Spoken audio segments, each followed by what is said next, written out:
All right, welcome to the Prospect Podcast. This is Coach Schumann, as always, and I have Coach D to my left. We have a fantastic guest today, Missy Mitchell-McBeth.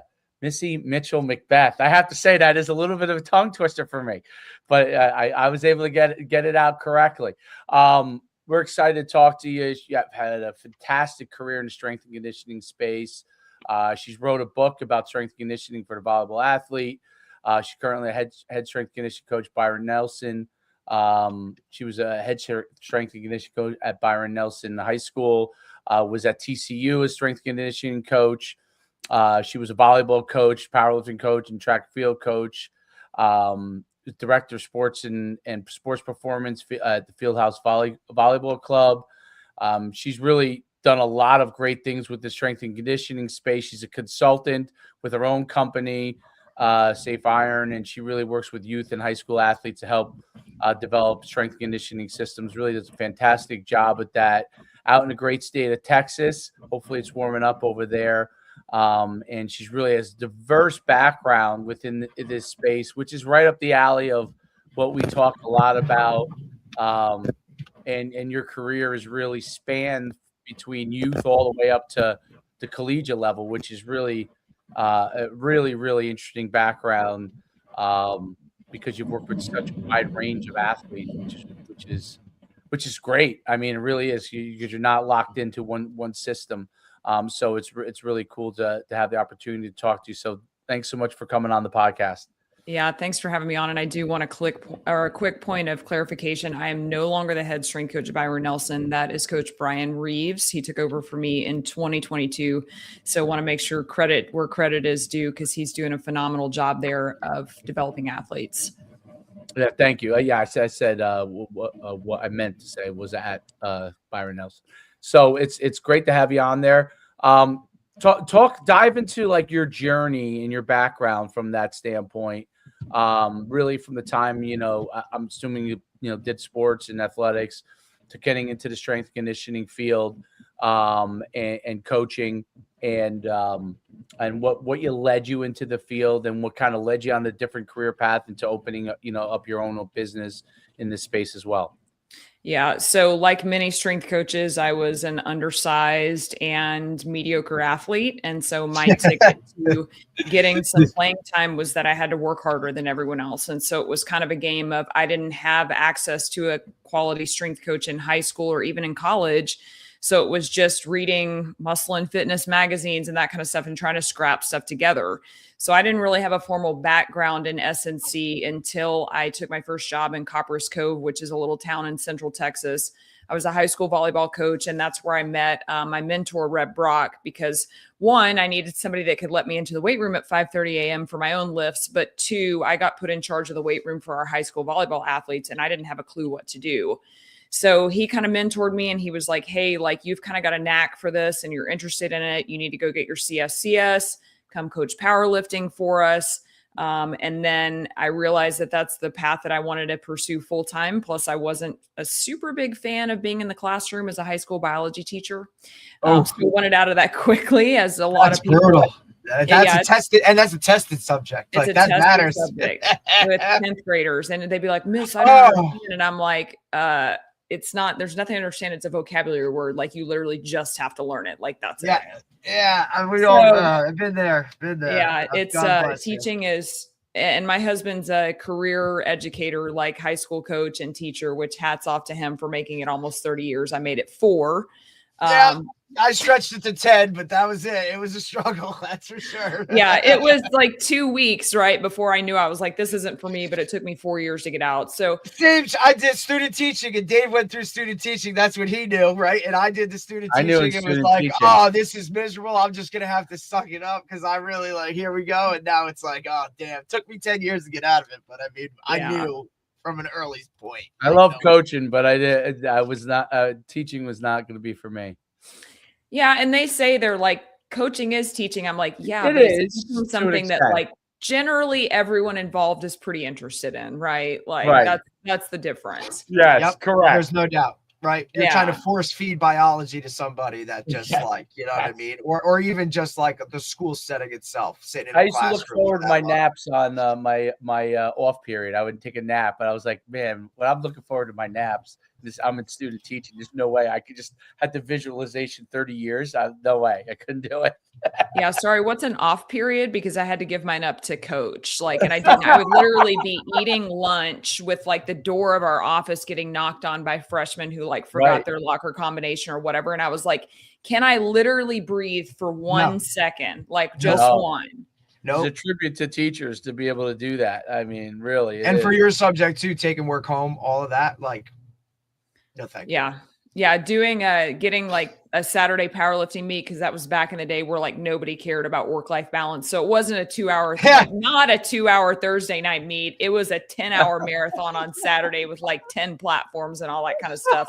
You're like pouring sweat after the first round of squats, and there's still like 8 lifts remaining for the day or something. Wow.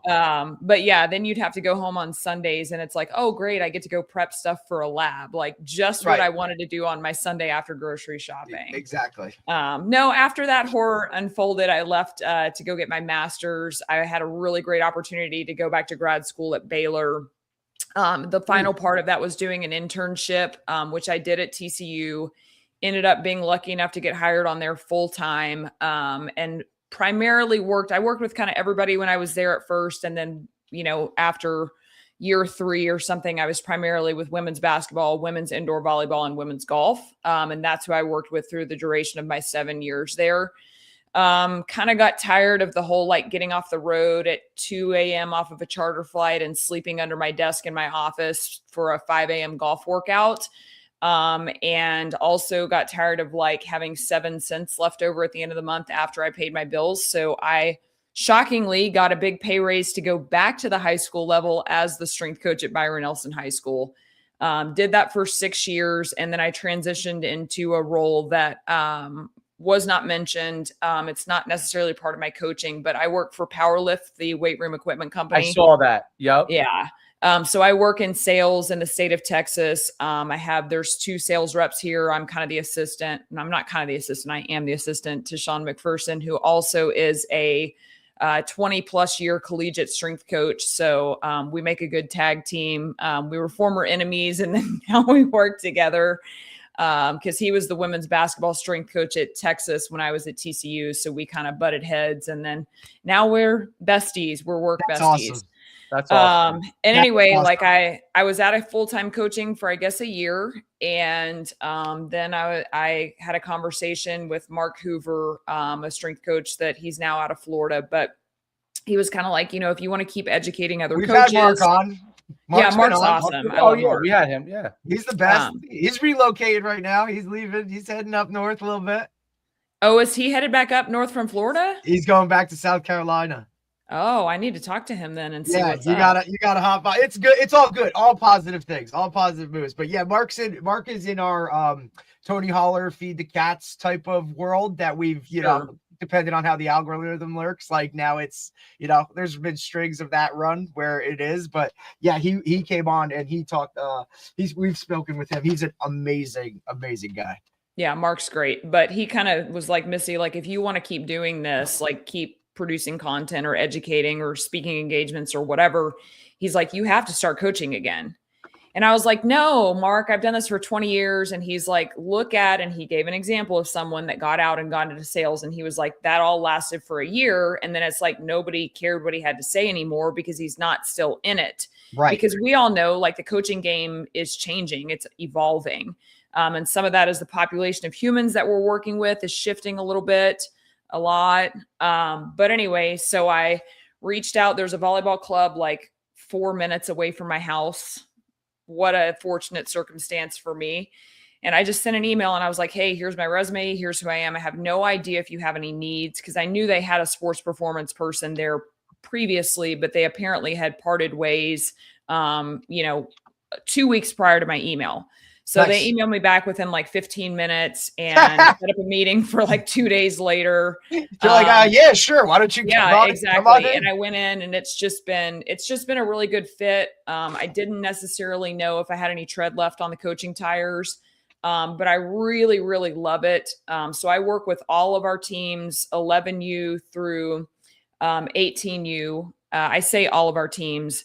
I'm the director, and then I work Monday, Wednesday night and lead those sessions. And then I have an amazing set of assistants that operate both with me on Monday and Wednesday nights, but 2 others that do Tuesday, Thursdays who are excellent. Rachel Hayes, the head strength coach up at Denton Geyer. If you know who Kyle Keese is, he is also at that school, just kind of a frame of reference. He'd be a great person to have on if you haven't had him on before. She would as well. She keeps a little lower profile, but I've got a great staff. We train each team 2 30-minute sessions a week on either the front or the back end of their practice.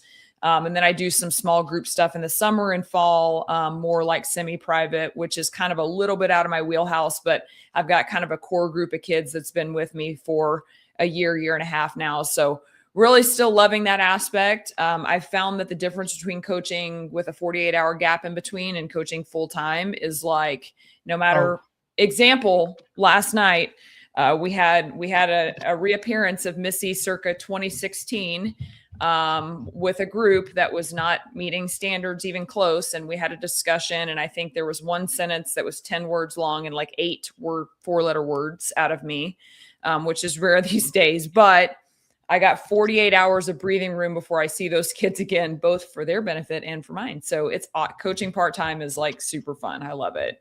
That's awesome. That is awesome. Talk about, because you work with so many different types of athletes. Talk about a lot of the things that you try to focus on, maybe with different stages of the athletes. So you're now more in the youth high school side. Like what do you focus on with those athletes and then their development versus when you were, with TCU? I mean, it's just like really simple stuff, right? Like we're going to do all the basics and we're going to do them at a high level. And particularly when kids are super young. So like our 11s, 12s, like we're just introducing them to some of these movements. We're letting them hear the coaching cues. What I found in the volleyball world when I was coaching, we'd run camps and we'd have little bitty kids. And it's like you'd give them all the cues and that kind of stuff, and you'd watch them go through camp and you're like, oh my God, this is just a disaster. Like they're running past the ball and swinging their arms over their head and like not even making contact. Like, what are we doing here in this camp? But then you'd see that kid come back to camp the next year and they remembered all those coaching cues. Like they remembered which foot to step with and what their footwork pattern was, even though they hadn't done it for a year. And then it's like a year later, they'd come back and all of a sudden they can do it. So it's like in the early stages, one, we're trying to expose them to things. We're trying to make them understand concepts. If their bodies do it perfectly, great. But if not, it's like an approximation of what that's going to look like in the long term. But also making sure that training is fun and engaging. So like with our younger, our 11s, our 12s, even into our 13s, it's like, we're going to do 10 minutes of kind of like, just like movement stuff, like some extensive plyometrics, whatever. And then we're going to put a game in there. And then we're going to go back and do 10 more minutes of kind of focused stuff to keep their attention span going. Right. And then also like, they don't like when they leave that session, they don't remember the stuff on the front and the back end. They remember chasing the plastic bag and like the plastic bag floated and they had to run and get it. Right. So with those groups, it's teaching fundamentals and basics, but also trying to like foster some kind of love for training because we have plenty of time to make kids know that strength and conditioning sucks. Like that is way down the road. Right. Right. With like 14s and 13, 14s, 15s, like now we want to actually start making sure those things look like they're supposed to look and increasing load where we can. Once they get in the older ranges, like we can add a little bit more complexity. Like we're doing altitude drops with our older groups or whatever. We're doing more intensive plyometrics. We might add something that's, multi-directional or whatever that's a little bit more complex. Obviously we're moving heavier loads up into the collegiate realm. It's kind of, I actually don't, the space that I worked in at the college level no longer exists with the transfer portal and all that kind of stuff. And you having basically 6 months with an athlete, it's a lot like what I do now at club where I have a lot of kids for 6 months. And that's I can't speak to that process now at the collegiate level, but I would imagine it's a lot about like, we got to get them on the floor right now.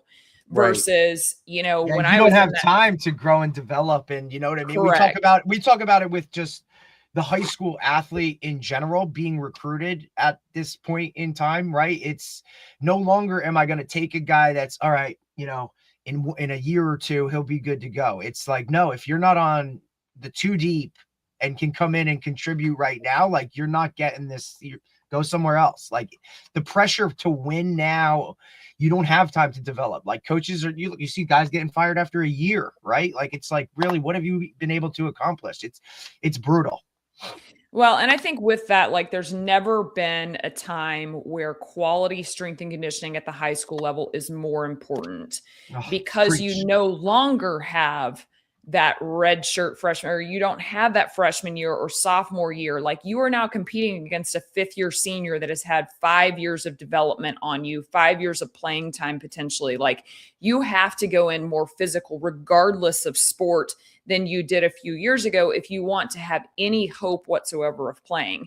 And I don't think that mindset has like completely been grasped at the lower levels. I know it certainly hasn't in volleyball, where we just, we just play, and we never do anything off the court to develop. And then we're like, why am I injured? Why am I not seeing improvements? Oh, why am I like having to transfer 15 times by my sophomore year to try to get any playing time? And it's like, well, because you're not developed. And of course, like an 18-year-old is never going to be developed as a 22, 23-year-old, but anything that they can do to move that needle and be more developed. Like, because I was getting kids at the collegiate level that like couldn't do a push-up, couldn't squat to depth, couldn't stay balanced in a single leg. So to your actual question, like what were we focusing on?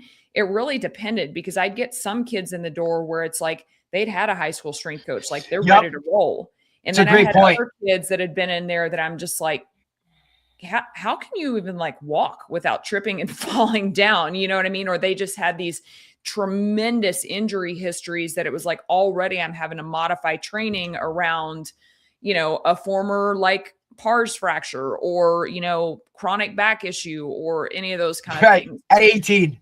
Right. And so like really that kind of like ties into like my overall training philosophy, which is like just train what walks in the door. Right. So I can't always tell you like exactly what I was going to focus on any given level because, biological age and training age don't always line up. That's a great point. There are kids at different stages that have done different things. I think, but your really good point is with the high school stuff that, because we talk about this a lot, like, because the high school parent and athlete and probably a lot of high school coaches have not caught up yet to what's going on in recruiting with transfers, right? They still live in the world, even though it's been going on for the last 3 or 4 years, they still live in the world that my high school athlete is going to have a chance to get recruited at the Division I level. And it's funny, we're talking about this because I go down some rabbit holes.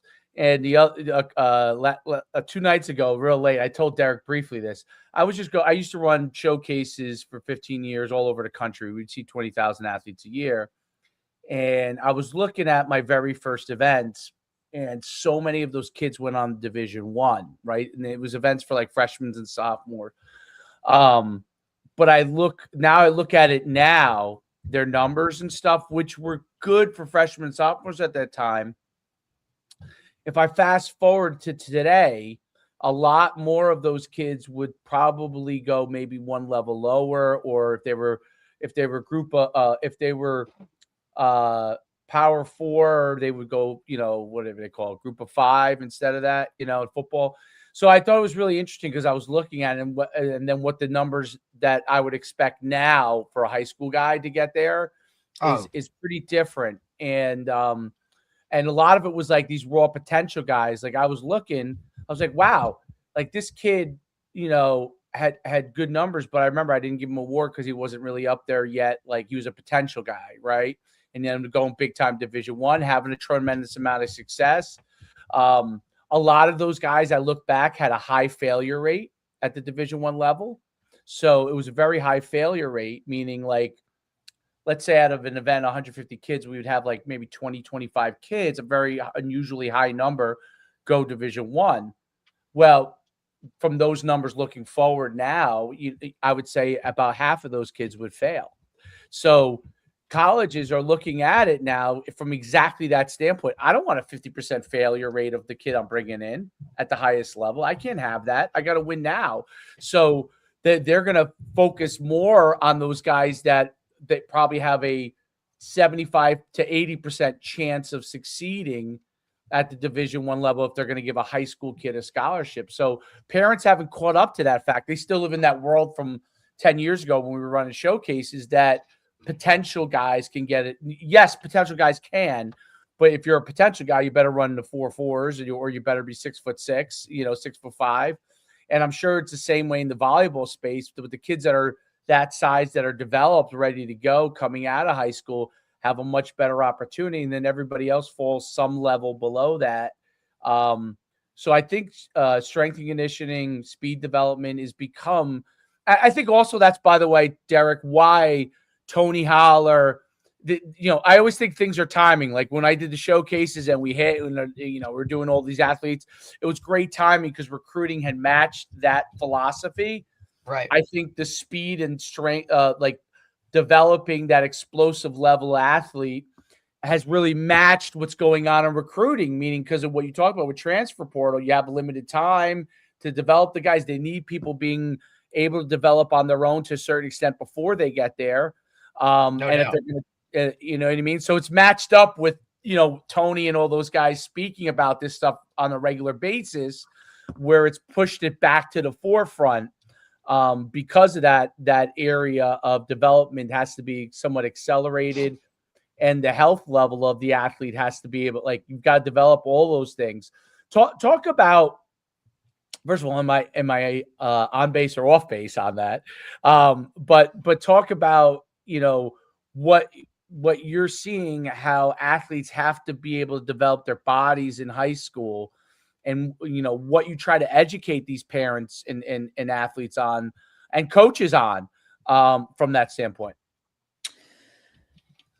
Yeah. Sorry, a lot to unpack. That's like I'm like, which question? Where to go with that? Choose the first part, maybe. Like, what is that development area something that you're seeing has to be done a little bit earlier at in the high school level portion of it?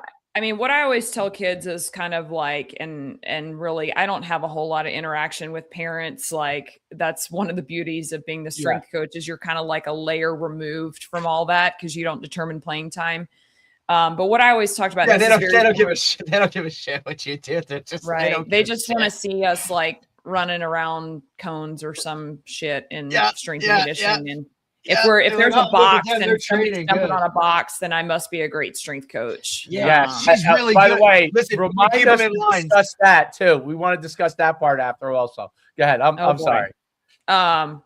Okay, where were we on this question? What are we talking about? I want you to talk about where their development needs to be. So then if you're just dealing with coaches, how you want to educate them on where their athletes need to be. What are the things that you feel like they have to start focusing on to be able to get themselves to an improved level more quickly, because they don't understand that their athletes aren't going to get recruited. And by the way, parents are going to come to them, right? If that's not the case, right? So where do you have to educate them from that standpoint? Where do you have to educate the athlete that you're working with from that standpoint?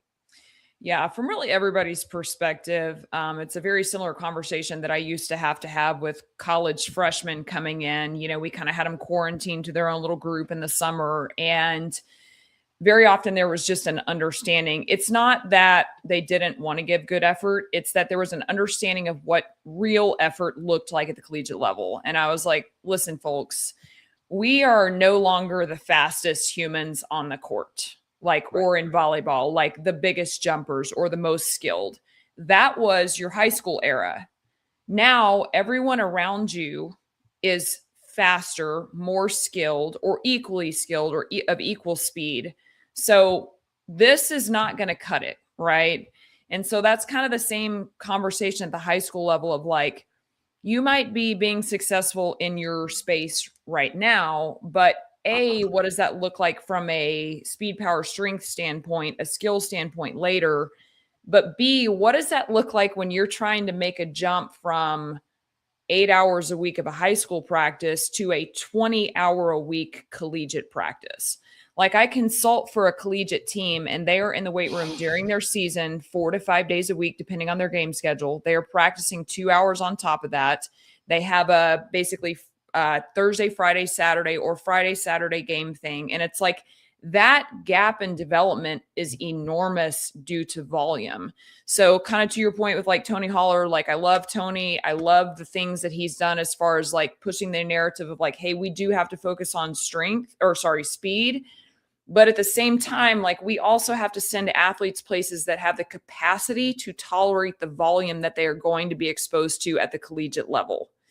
And I think that that's, even within being. Is that an indictment of the strength and conditioning coaches at all at the collegiate level with what they feel their college coaches want? Or is that, they're still their general overall philosophy? Meaning, if I'm a college coach, I'm a college football coach, this is what I think hard working looks like for most of the guys. And does their strength and conditioning coach reflect that? Or is it that like, so I think that like one of the things that I struggle with in the strength and conditioning world, and Indiana has brought this to light, our strength conditioning coaches at the collegiate level adapting to that part quick enough as well because the transfer portal portion of it. Like, I don't think you can hammer guys like when I played or like when Derek played, right? They just hammered us to death. Well, you had me for 4 years. I wasn't going anywhere. 5 years, and I wasn't going anywhere. And if you hammer me to death, like there's no place for me to go really without losing a year or having to sit out, right? So whereas these guys could transfer, so is the volume level a kind of an error still on some of the strength conditioning coaches' standpoint as far as making them to the.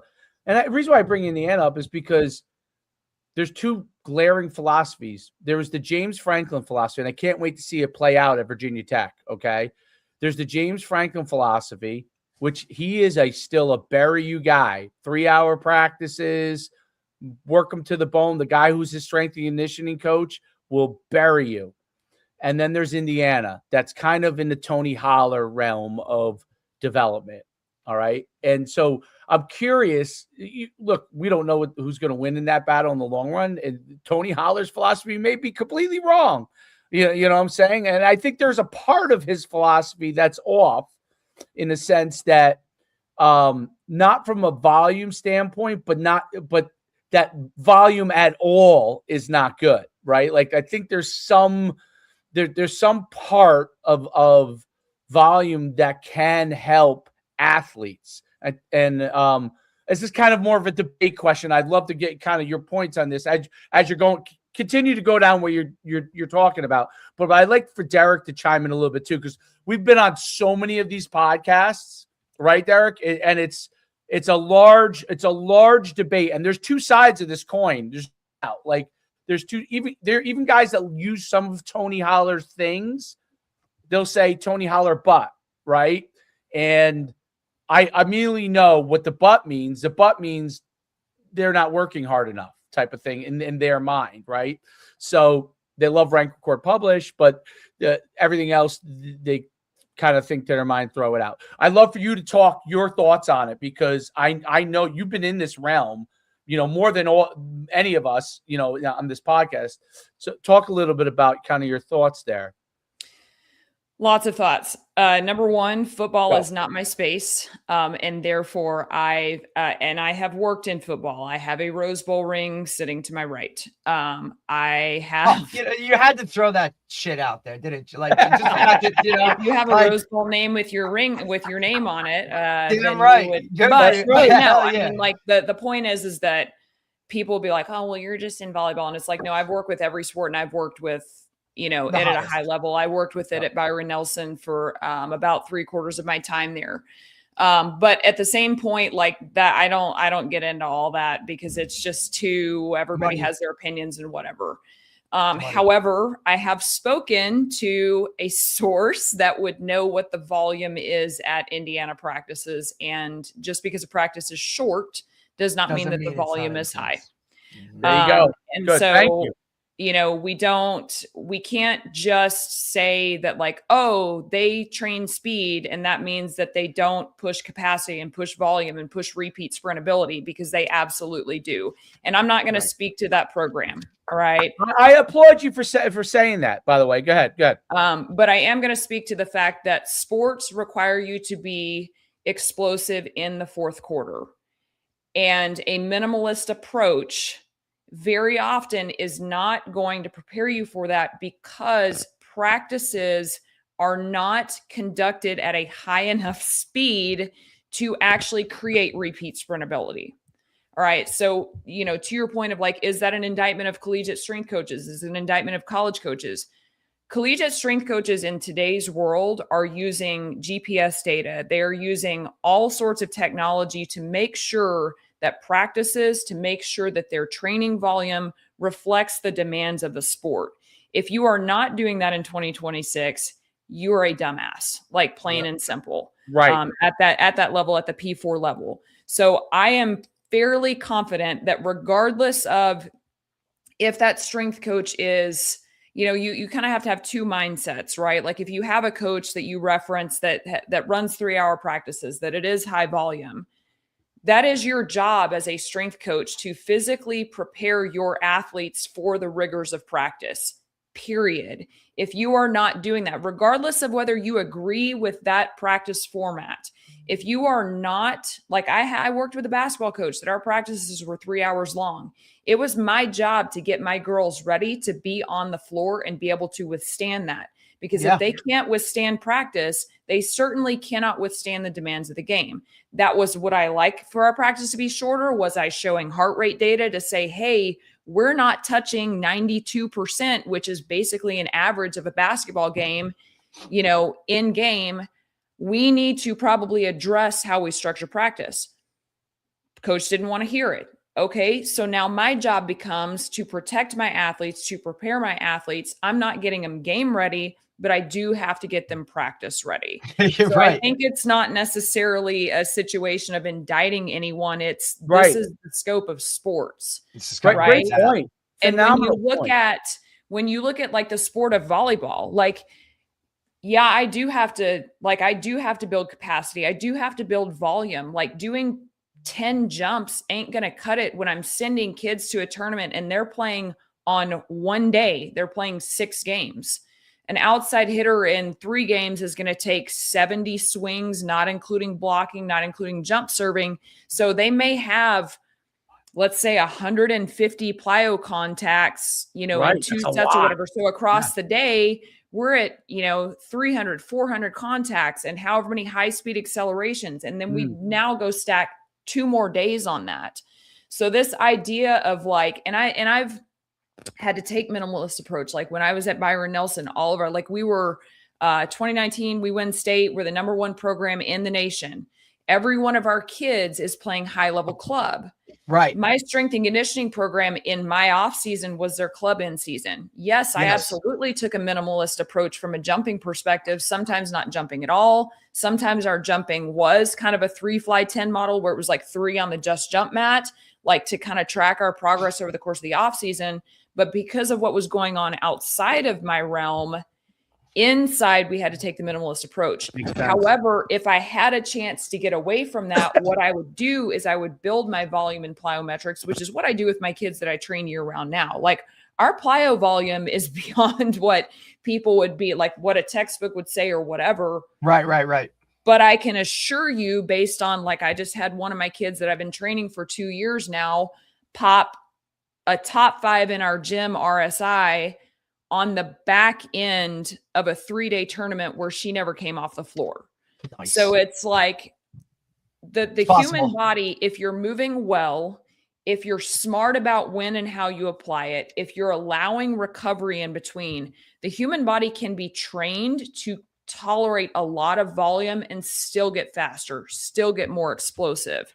Because ultimately, like as a strength coach, yes, it's bigger, faster, stronger, but it's also can we train them more? Because the more that we are able to get on the floor and train skills, the higher the skill level becomes. And that comes down to recoverability and repeatability within that session. So again, I love speed, power, strength. Like, we're going to develop that. How high my athletes jump is a huge thing, but I also have to prepare them for a potential conditioning bloodbath in a practice, or a conditioning bloodbath across the course of a tournament, or a jumping bloodbath. All of those things. My dogs are on the podcast. That's okay. All good. I have 4 dogs, and I came down there just before I jumped on, started barking at me. My wife took him up. Like, is it? I want to be involved. I just want to be involved. That's all. That's it. They all do. The Amazon's here, and like, that is like DEFCON 1.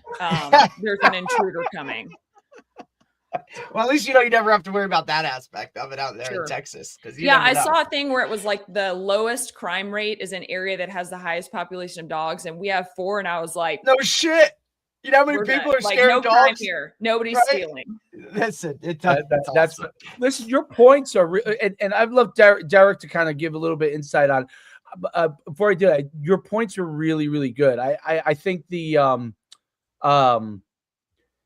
it's one of the reasons why I always go back to a certain extent with this from training standpoint to the high-low philosophy of Charlie Francis, where Charlie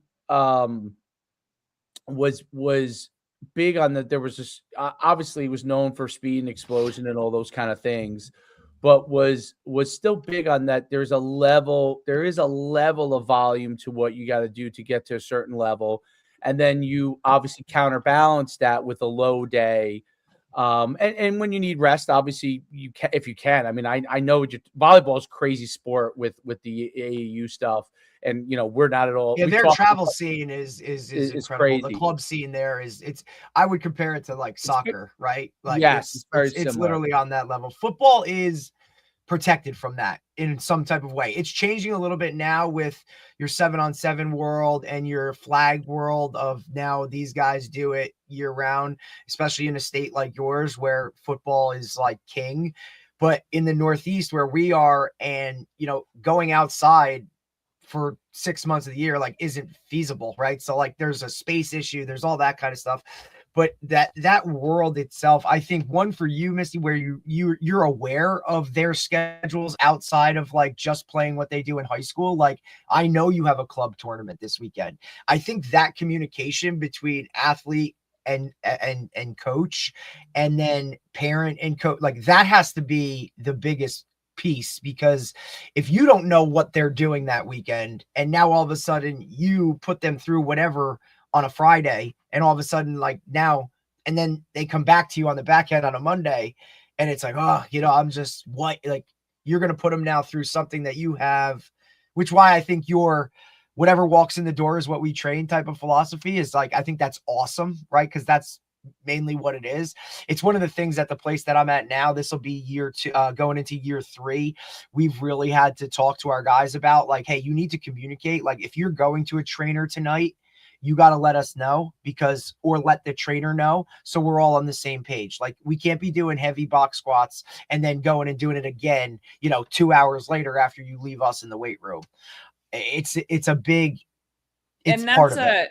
So one, that's actually part of why I don't like weigh in the football space anymore, because football and other sports are like, we're not the same, right? Like, football, with the exception of 7-on-7, is not year round. 7-on-7, like, when they figure out how to monetize 7-on-7 at the level of AAU basketball, at the level of club volleyball, baseball, never going to happen. I just will never happen. Yeah, maybe in Texas because they care. Like, because there's more tournaments, but there's not enough. The truth is, there's not enough teams and not enough people playing football the way that volleyball is, meaning there might be more football players playing across America than in that, I see the numbers like than maybe other sports, but at the younger levels, they are not, most people starting them later, right? For the most part, other than maybe Texas where they start at 5,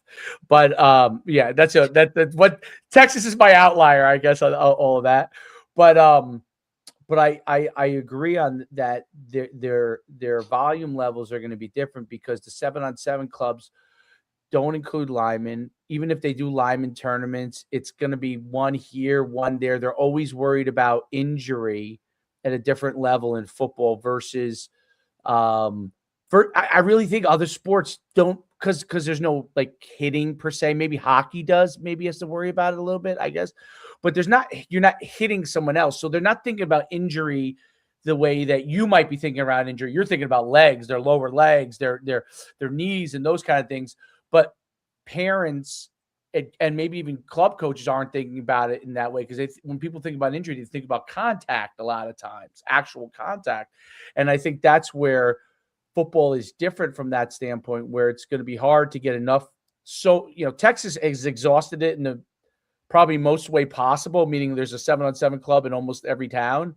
But outside of that, even there's still not enough good kids to compete. Your mid-level kid can't compete. Whereas in volleyball and soccer, I think your mid-level kid could go out there and play.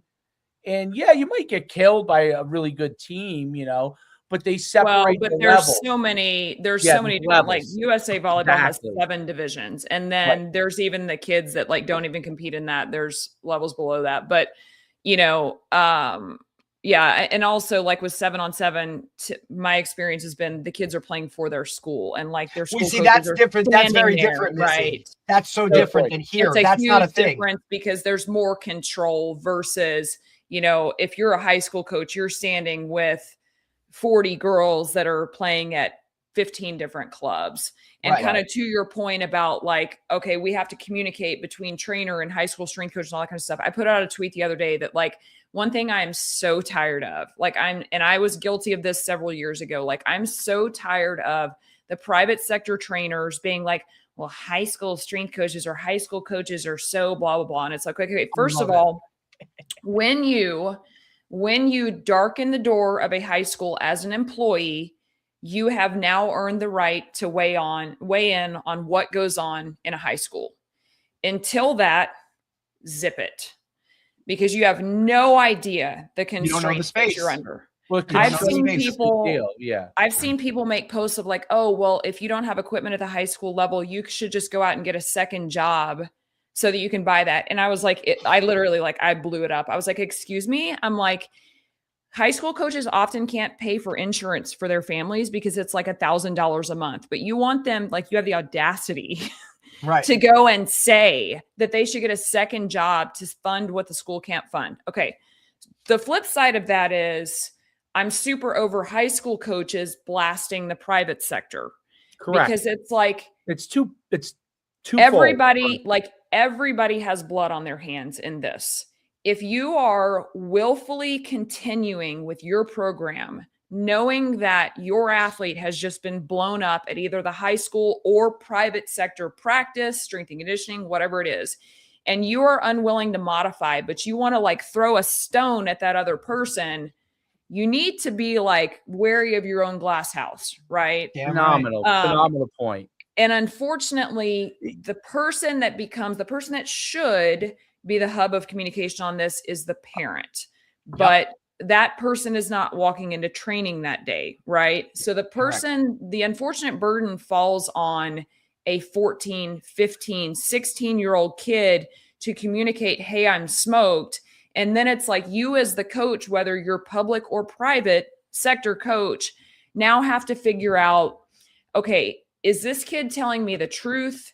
Is this kid making stuff up? Like, are they just trying to get out of something? And so like, I've really kind of taken the stance of, like when I was at the high school level, it would be a show of, I talk about this in my book, it would be a show of hands of like, you had a tournament this past weekend. Okay, this is your workout for the day. We are cutting, like they might do a recovery something. If it was a big 3-day travel, they're just getting back. They've been on a plane, they're dehydrated. Okay, you guys are doing whatever. Yes. If you have a tournament coming up the next day, show hands, you're doing half the reps. So it's like, I'm not changing. You don't have a tournament on either end of this session. Cool. Like do all of it. I'm not running 14 different programs. I'm taking one program and making very simple modifications 3 ways based on what walks in the room. The flip side of that is now in the private sector, like I sit, because I'm in the DFW area, I sit in a hotbed of full-time high school strength coaches that operate at a very high level. And all of them, I can text them right now and find out what they're doing. Relationship with them, yes. In general, I don't have to do that because I know what everybody's doing at the high school level pretty much, like most of the basics. So I try to scale my training based on, okay, my 18s, they don't do anything at high school anymore. Therefore, I'm full go with them. My 15, 16, 17s, like we're filling gaps that they're not, like we're not going to squat heavy. We're not going to deadlift because they're doing that at school.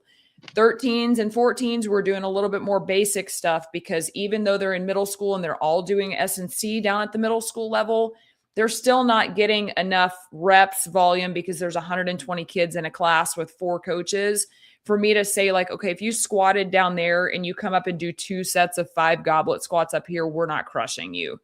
Right. So it's like, it's on all of us to do what we think is best and modify based on what's going around us. And is that a perfect system? No. Do some kids probably still get too much volume?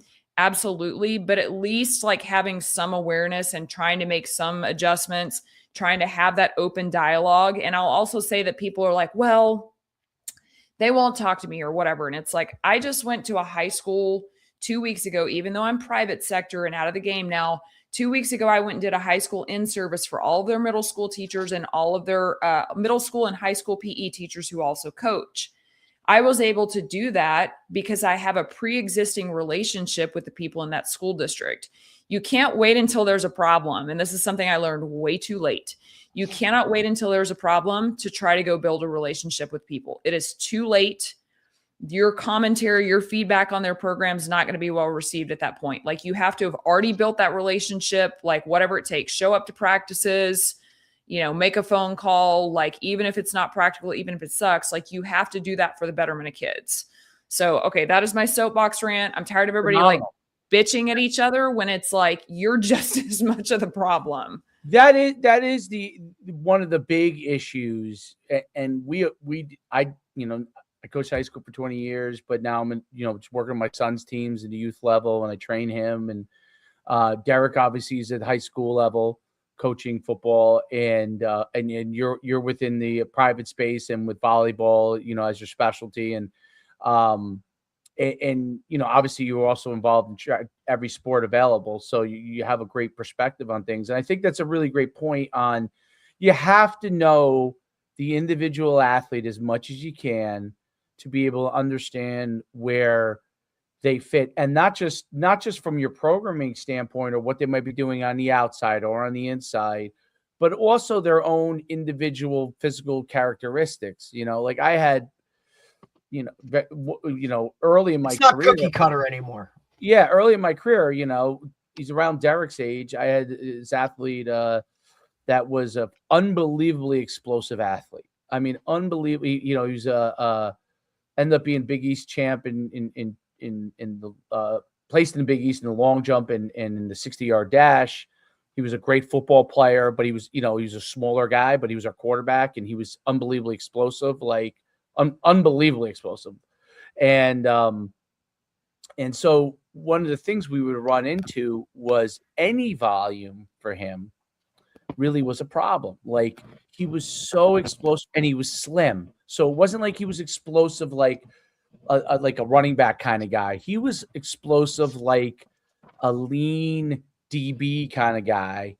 And any volume really would be a problem. Now the kid won for us. He was our quarter, like literally averaged. I'm not kidding when I say it's like 12 yards a carry running the ball as our option quarterback.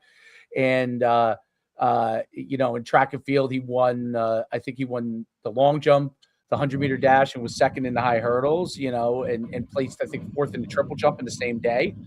And I was his coach in the sprints and the jumps back then. And I know, like, he would struggle with low volumes. By the time we get to the end of the season, we would be like, okay, like a couple of jumps, and maybe a couple of plyos, a few starts. He was so tightly wired. And I bring up the point because if we trained him like I trained my triple jumper who won the state championships in the triple jump, who was a big 6'4" kid, And he was also like a 21-foot long jumper, but he was a big 6'4" kid, could handle a little more volume.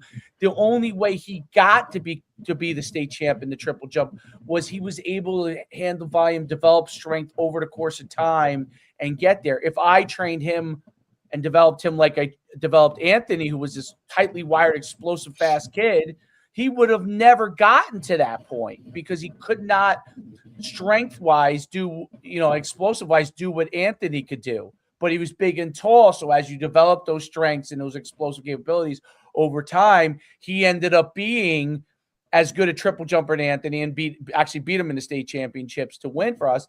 But, they were two completely different athletes. If I trained Anthony like I trained Brian, Anthony wouldn't have made it to the end of the season. He wouldn't have been around, and in football was one of the things we used to always have. I used to always have to tell the head coach, I'm like, you got to back off at Anthony. And this is before I had a speed school at that time for 10 years. And I kind of understood that stuff but it was before all the stuff that you now know, right? It was more my gut, hey, this guy's gonna be buried, if we treat him the way we treat everybody else here. But I would talk to him like, you guys got to lay off this kid. He's not like the other kids. He could do things that no one else can do. Let him develop the way he develops. If you want to have him run 50 sprints, he's not going to be able to play on Saturday in the game or Friday night in the game. He's just not going to be able to do it. He won't be able to run. And I've seen it happen with him when he was younger, when we didn't know him as well. And he's like, this is hurting, that is hurting. And most people who don't know think to themselves, this kid's lazy. Like I would hear the football coaches say, he was lazy. His sophomore year, he was the backup. We had a 10-1 team or 11-1 team. And the quarterback that was ahead of him he was a senior. But I saw at a scrimmage, Anthony literally take the ball, fake the option, go around the edge, and outrun everybody for 90 yards. And I turned to the coaches. I was very new on the staff. I said, how come that kid doesn't play? They're like, he's lazy. And I was like, I just watched him outrun everybody. He did it twice in one scrimmage. Never play it down really other than on defense that year and be a kick returner. And I was like, wow, we might have won a state championship if we utilized him at receiver as a sophomore. But they didn't really coaches had their system. So that's my example of where we're the football coaches, eventually they realized hey, we can't push this kid like we push some of these other guys. You're not going to have him. And even still, I thought they pushed him too much. Because in football, you don't want these kids who really need the work, right? Who need some level of volume to not go hard because Anthony is so gifted and explosive. And if you do too much with him, because he weighed $150 soaking wet, he would break down. So it's a really, really difficult thing for coaches. And when the two sectors fight with each other all the time, the people who lose is the individual athlete. The individual athlete loses in that area. And you're right. This is a positive area for the parents to take charge of not to interject or to tell coaches what they should do, but to communicate how the athlete feels and have a conversation with their own kids realistically. And the problem is that so many parents are pushing for an edge for their kid that coaches don't listen to them, but they'd be better focused on seeing how the kid is feeling. Coach he really is, and teaching him how to communicate, which is hard. It's very hard with a teenager, especially nowadays, because they're always, they don't communicate as well. But it is, I think that's more of the parent job. How's my kid feeling? How's he doing?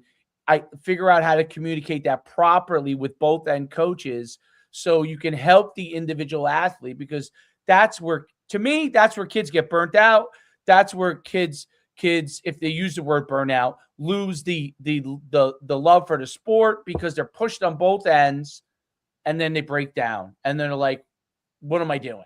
And that's where you lose a kid who could become something that you want them to be. Derek, which is why, Missy, I love that your foundation for that younger kids is one of the main pieces is teaching them to love strength and conditioning, right? And this is not work at this level, right? We're trying to get you better. But I think that being a focal point for you when they get to you. It's something that's just kind of like, you know, it's the same reason that you got to make things like a game, right, with the younger kids, because if you tell them to get in a line and run this, it's like, or they're just not going to do it or listen or whatever. But if you say, hey, it's a relay race, like, changes the entire like dynamic of it. I think that approach, even at the high school level, is key. It's actually amazing, like, how at what age you already will say the word sprint and like mean it in the true sense of sprinting. Like, sprinting is not hard from like a cardiovascular standpoint, right? It's not like feeling the burn and like all that kind of stuff that, you know, ultimately are the feelings, sensations kids don't like. But already at like 10, 11, you say sprint and they all go, oh, like it just lets the air out of the room. And I'm like, what are we doing? Like, and I'm not going to say that, you know, I have a perfect system and there's not some sucky parts of strength and conditioning, or that it's always their favorite place to be, you know, but at the same time, at least some awareness of like, they're not miniature high school kids. Like we always hear, like, kids are not mini adults, but they're also not even miniature adolescents. They're children. And so we can't train them the same way as they, now can we still gamify stuff as they're older? Yes. And actually, like, and I've got a group that I'm going to have to revisit how we open our sessions because they don't care.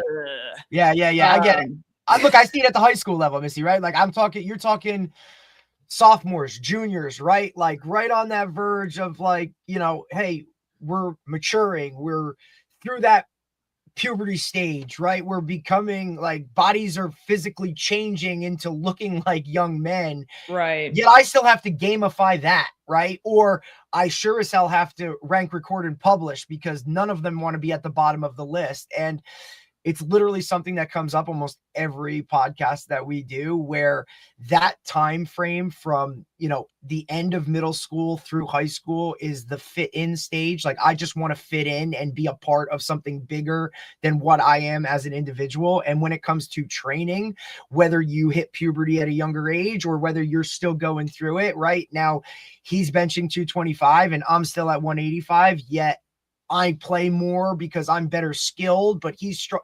That, like, hey buddy, you can't do what I do.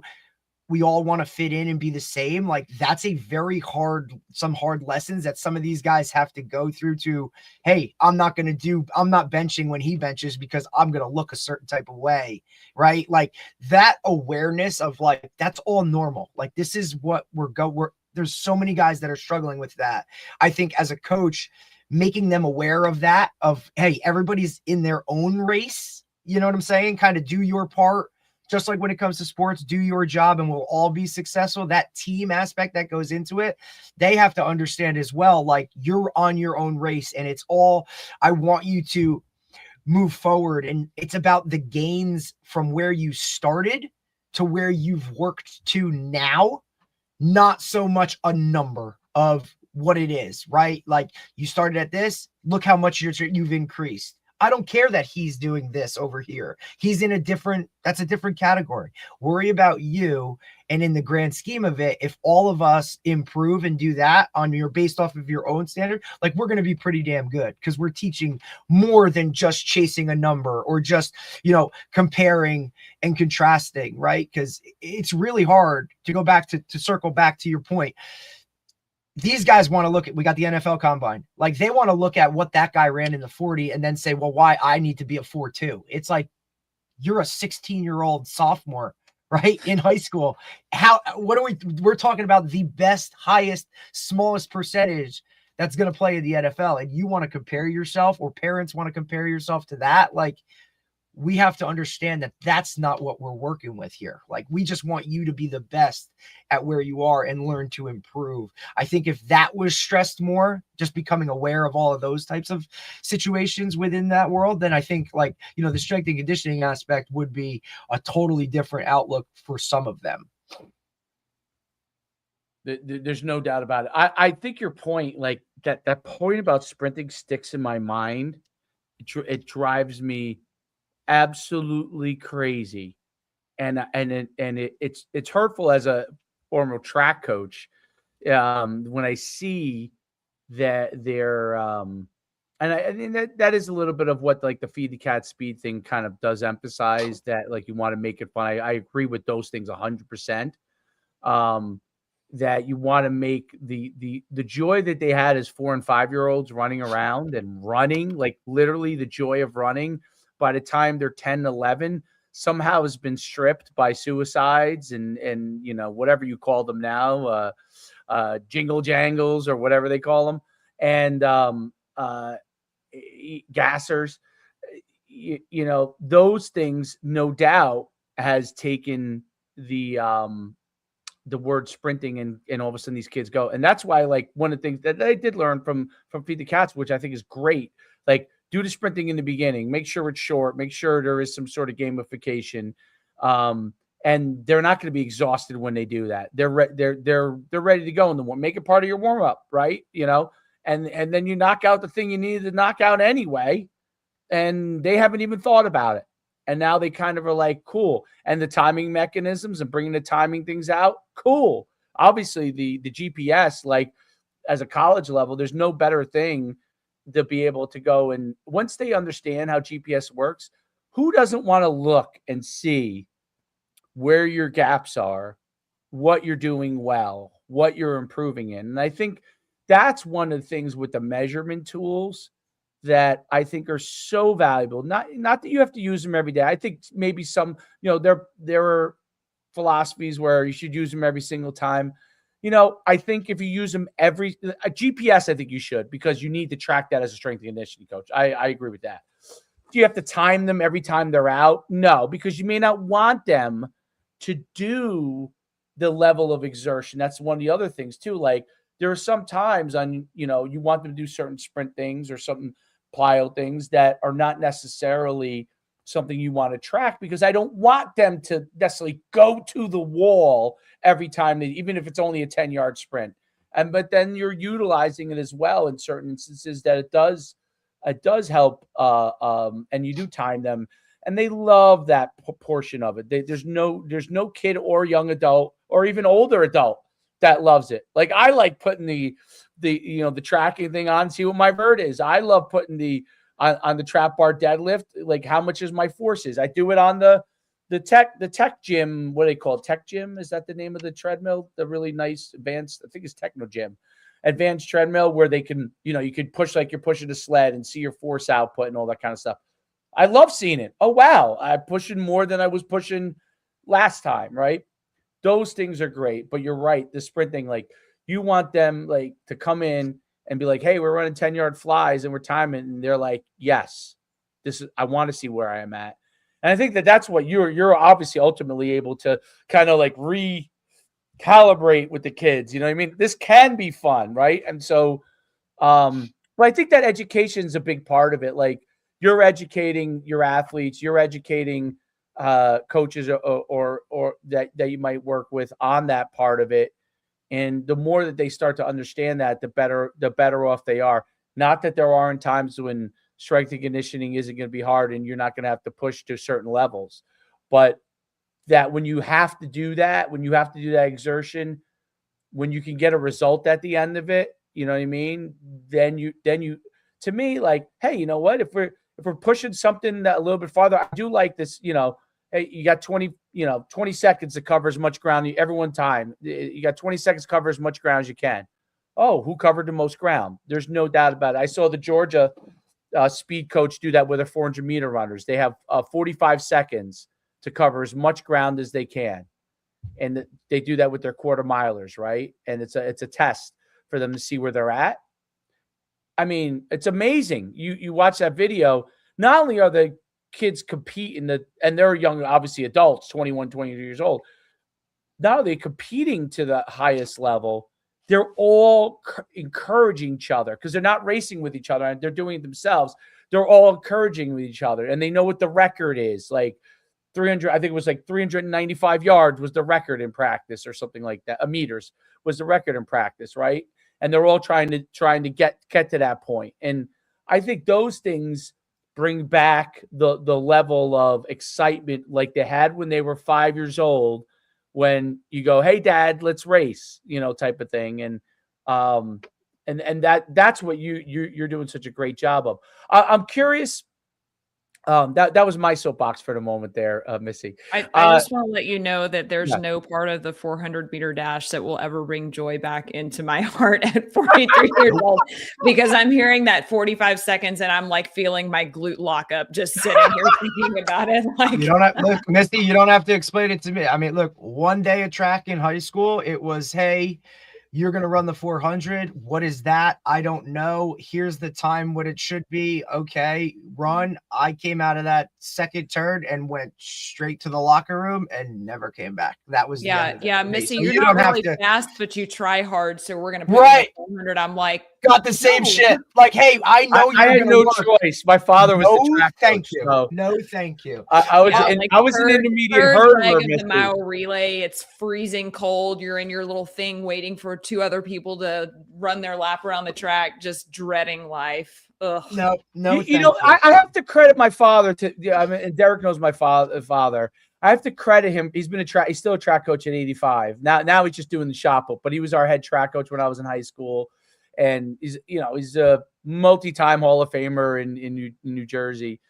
And he back in the, he was coaching from the 70s on, but he always understood a certain level of that. And believe me when I say he was really hard on me and he would grind us, but he understood, like, he would time us back then. Like, we would time us and and he made that team aspect. I remember, it's funny how you felt about the 4x4. I loved the 4x4 because it was like, he treated us, even though he wasn't a football coach anymore, he treated us like it was like us driving for the winning touchdown. And we would be so pumped up to run the race after freezing in the cold for a long amount of time, standing there waiting. He would come right over to us. And like, the biggest problem is some of our guys were football players, and they would get too jacked up and take off too fast early on and pay the price. You know what I mean? They'd pay the price. And he'd be like, oh, it's my fault. I got you guys too jacked up. But I think coaches have a huge impact on that. Like, I think that's one of the things that as coaches, whether you're a strength and conditioning coach, a sport coach, you can have a huge impact as to how your athletes view the process of everything. And I think that's a big thing. I think such a great point about the two worlds fighting each other.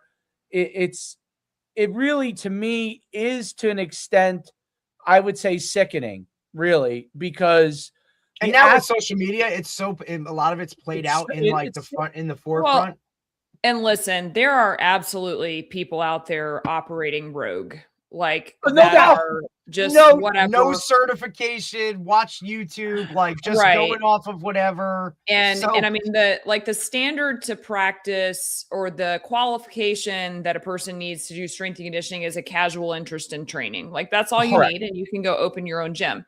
So I'm not going to sit here and say that there's not some truth to like the things being waged back and forth. There's some really terrible stuff that goes on within the 4 walls of high schools.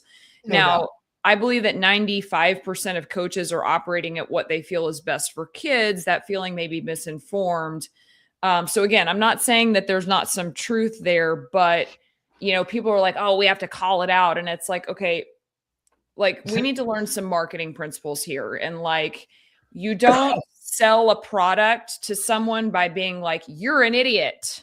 Yeah. Buy my product. It's about, you know what I mean? Like, that's not how it works. You have to identify a pain point with first of all, you don't go after somebody on the far opposite end. You go after somebody that's middle of the road, because all you're doing by like attacking someone that has the complete opposite perspective of you is you're putting their heels in the dirt.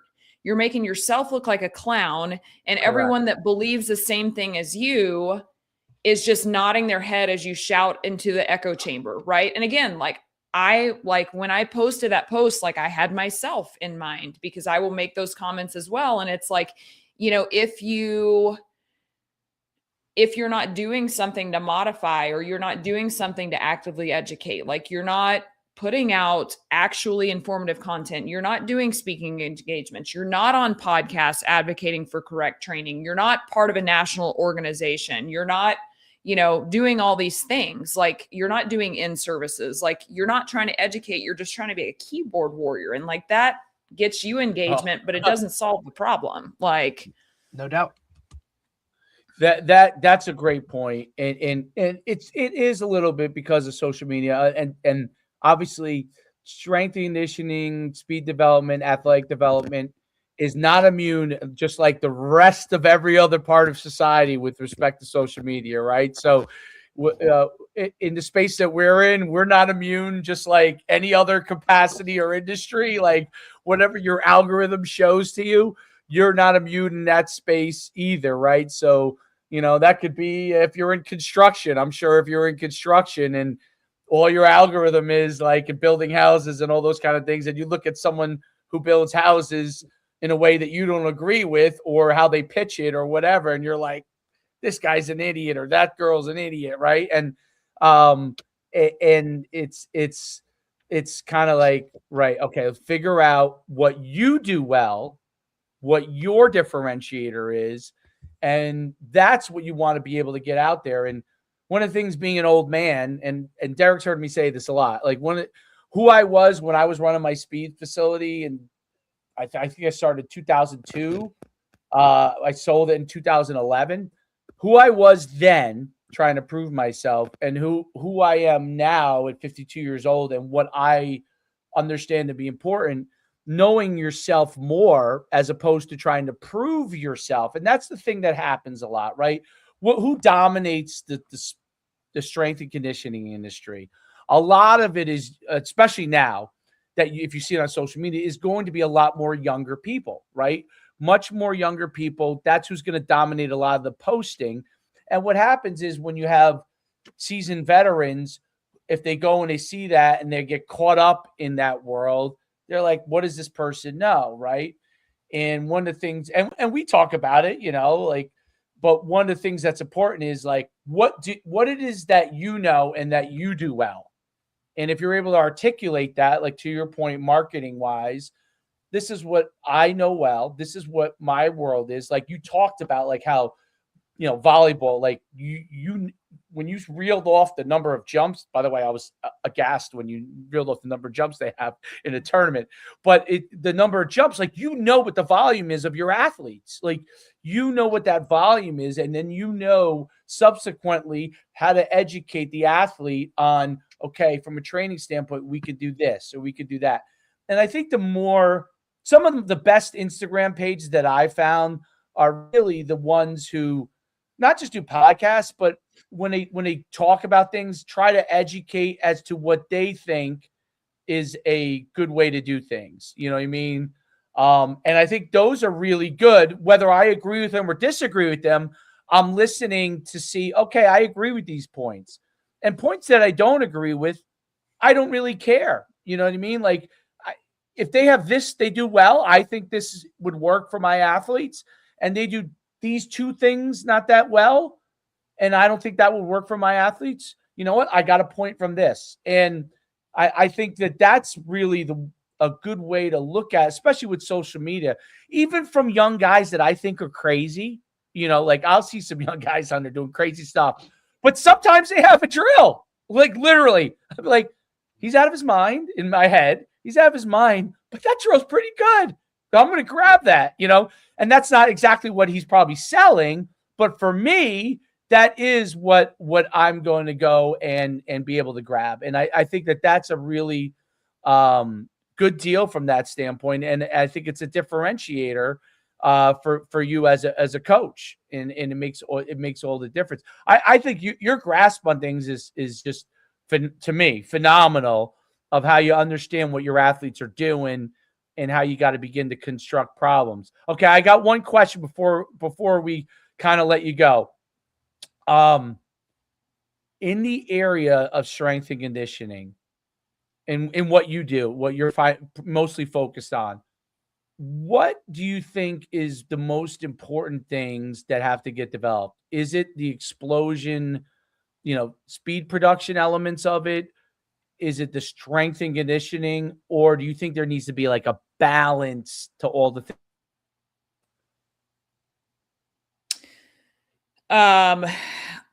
There needs to be a balance, but I will tell you that, again, we're talking in the volleyball space. Yep. The thing that I see the most underdeveloped is the strength aspect. And that will not be popular because people are like, well, what about jumping? What about this? And it's like, what is the foundation of force application? It's force production.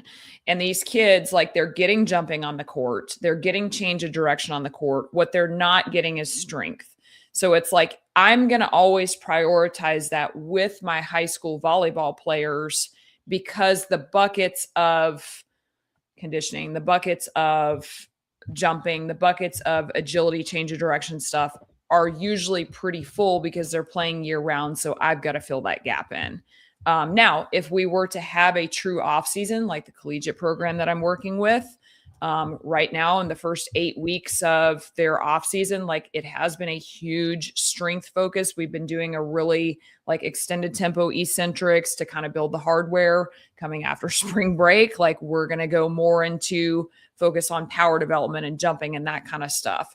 Not to cut you off, Missy, I just had a question. Collegiate volleyball players, there's no more club after high school. Is that how that, like, they don't go and do anything outside of the team aspect of it in terms of that? I was just curious because obviously volleyball is not the space. I was very curious to, like, what do they go and do other things?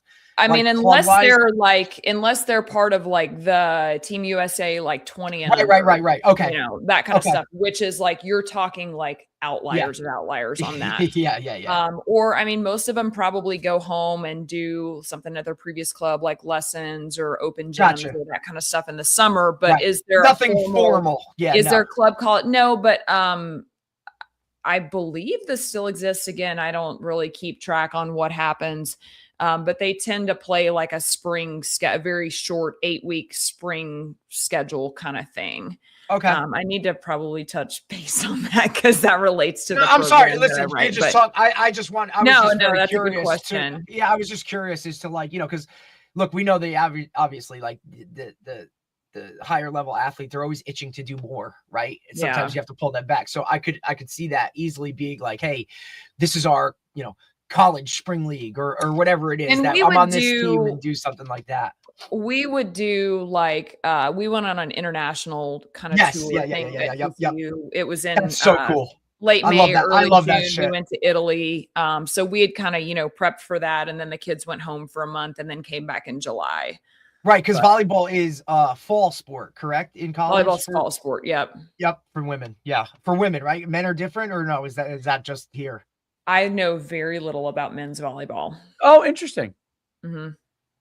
Right, because unless it's beach. As like, why, by the way, Missy. I'm a big domestic beach volleyball fan, but as far as like men's indoor volleyball, I just don't really follow it. Yeah, no, it's much smaller than women's volleyball. Women's volleyball at the collegiate level is a big deal, whereas men's volleyball, I think there's much less teams. Well, you also obviously geographically, like men's volleyball is not going to be big in the state of Texas, so I've not had a ton of exposure to it. No doubt, and I've never trained it. So just like here in Jersey, it's really kind of like some schools have it, some like most schools. I think everybody has girls volleyball though. Everybody has girls, not men's. I don't think it's because it's different seasons. Like women's volleyball is still big in New Jersey. It's not. It's men's volleyball that's very small. Very small, like literally, I don't know if 20 teams have it in the state. I'd be shocked. You know, obviously, the ones down by the beach have like for where we are. The ones down by the beach have it. Southern is great because they're down by the beach. I was just curious as to, because I know, like, you know, like the college athlete wants to do more. I didn't know if there was some formal type of like, hey, you go and play in this when you're, you know, working out, you know, it's not the season, but like you still want to play games rather than just, you know, more to develop their skills, I guess, like, you know, in that aspect. I was just curious. I just am unfamiliar with the space. Well, don't worry. The NCAA has made it where you can train skills year round. So there's we're not wanting for skill development in any sport these days. We know that. Yeah. There's no doubt about it. I thought I saw a funny you ever see John Gruden do the unboxings of all the university stuff things? I don't know. Yeah, he said that guy. They send him gear and shit. NAIA sent him gear, which is a hard thing to say. NAIA. It sent him a bunch of gear, and he was like, the way college sports should be. And he was like digging at the NCAA, because I don't think they have a transfer portal in the NAIA. I think you just leave. Yeah, so I played NAIA and actually the volleyball program, the collegiate program that I work with. It's so like they get a lot of international kids that maybe can't like be in it. So like there was an Olympian in our conference, and I was like, she's 28, like I'm 19 here. Come on. And listen, Missy, it's funny that you bring that up because we recently had a football coach from an NAIA school in Kansas just to bring them on and kind of open the eyes to like, hey, this actually is an option of like, hey, you can go to college and play football, like real football at a school like this, but it's NAIA, right? I always said it's like it's the forgotten level of college football because you have, your Division I programs, 2s, 3s, right? And they see that number, then they're like, NAIA, what is that? And one of the first things he said, he's like, yeah, it's kind of the Wild West, like, and it's very geographical because like where we are in the Northeast, like, you don't hit an NAIA until you're like beyond Ohio, right? It's very much like D3, even the JUCO world is not a big thing here. Within the Northeast itself, there's so many smaller Division III universities that it's just not a thing that people really are aware of, in all honesty. And I know the Midwest, NAIA is a big, like there's a lot of NAIA schools. Indeed. Yep. And actually the school that I went to turned Division II a couple years after because NAIA gives scholarships. Right. Correct. Where D3, doesn't or whatever. Nope. And we were always, as a result, much higher level than, we just kicked the crap out of D3 schools when we played and competitive with D2 and that kind of stuff. So yeah, there's some pretty decent volleyball. Like when I went and watched the conference tournament, I was like, oh, this is like, shit. Good. It's not D1 ball by any means, but a lot of the difference there is size, right? Correct. Like skill level is good. Right? They're just not 6'4" across the front row. Look, I even prefaced it too. Like, I went to an FCS program, Sacred Heart in Connecticut, and then transferred to a Division III program, but I tell people all the time, like, that was the difference. And I played with a lot better players at Montclair State. And it wasn't, it was just it was a measurable thing. It was, you weren't 6 foot, so you didn't get that opportunity at that level. Cause that's kind of what they are. That's why it's funny you made that, or it's coincidental that you said that, because you see a lot of NAIA programs when they transfer, they change from an NAIA, they jump right to the D2 level. Like they don't go to it like, hey, we're going to become a D3 program. Well, no, we've already been giving scholarships. Now let's just get that D2 level of now we're NCAA because we've already been doing scholarships. You don't see them they change to a Division III program. They always make that jump. When we had, her name's slipping, Texar Cannon, right? She was a softball coach. They're making the transition from an NAIA program for into a Division III program for their sports. Texas A&M, Texar Cannon. So when she was speaking about her program making that jump, like a lot of them that's where they go. So it's very interesting. Missy, thank you so much for the time. You got a great Instagram page too. Tell everybody what that page is.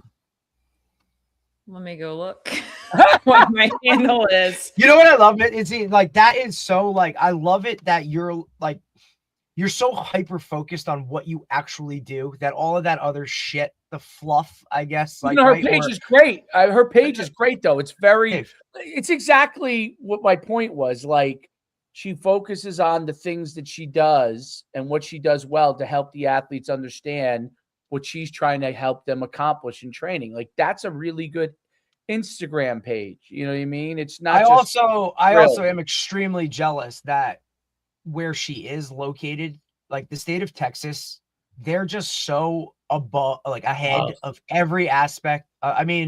Missy, we're just better. Like we really are better. Like people have that mindset that Texans think we're better and you actually are. And it's like, no, we truly are. Like when I hear people talk about sports in other states, I'm like, it's a joke. Ugh.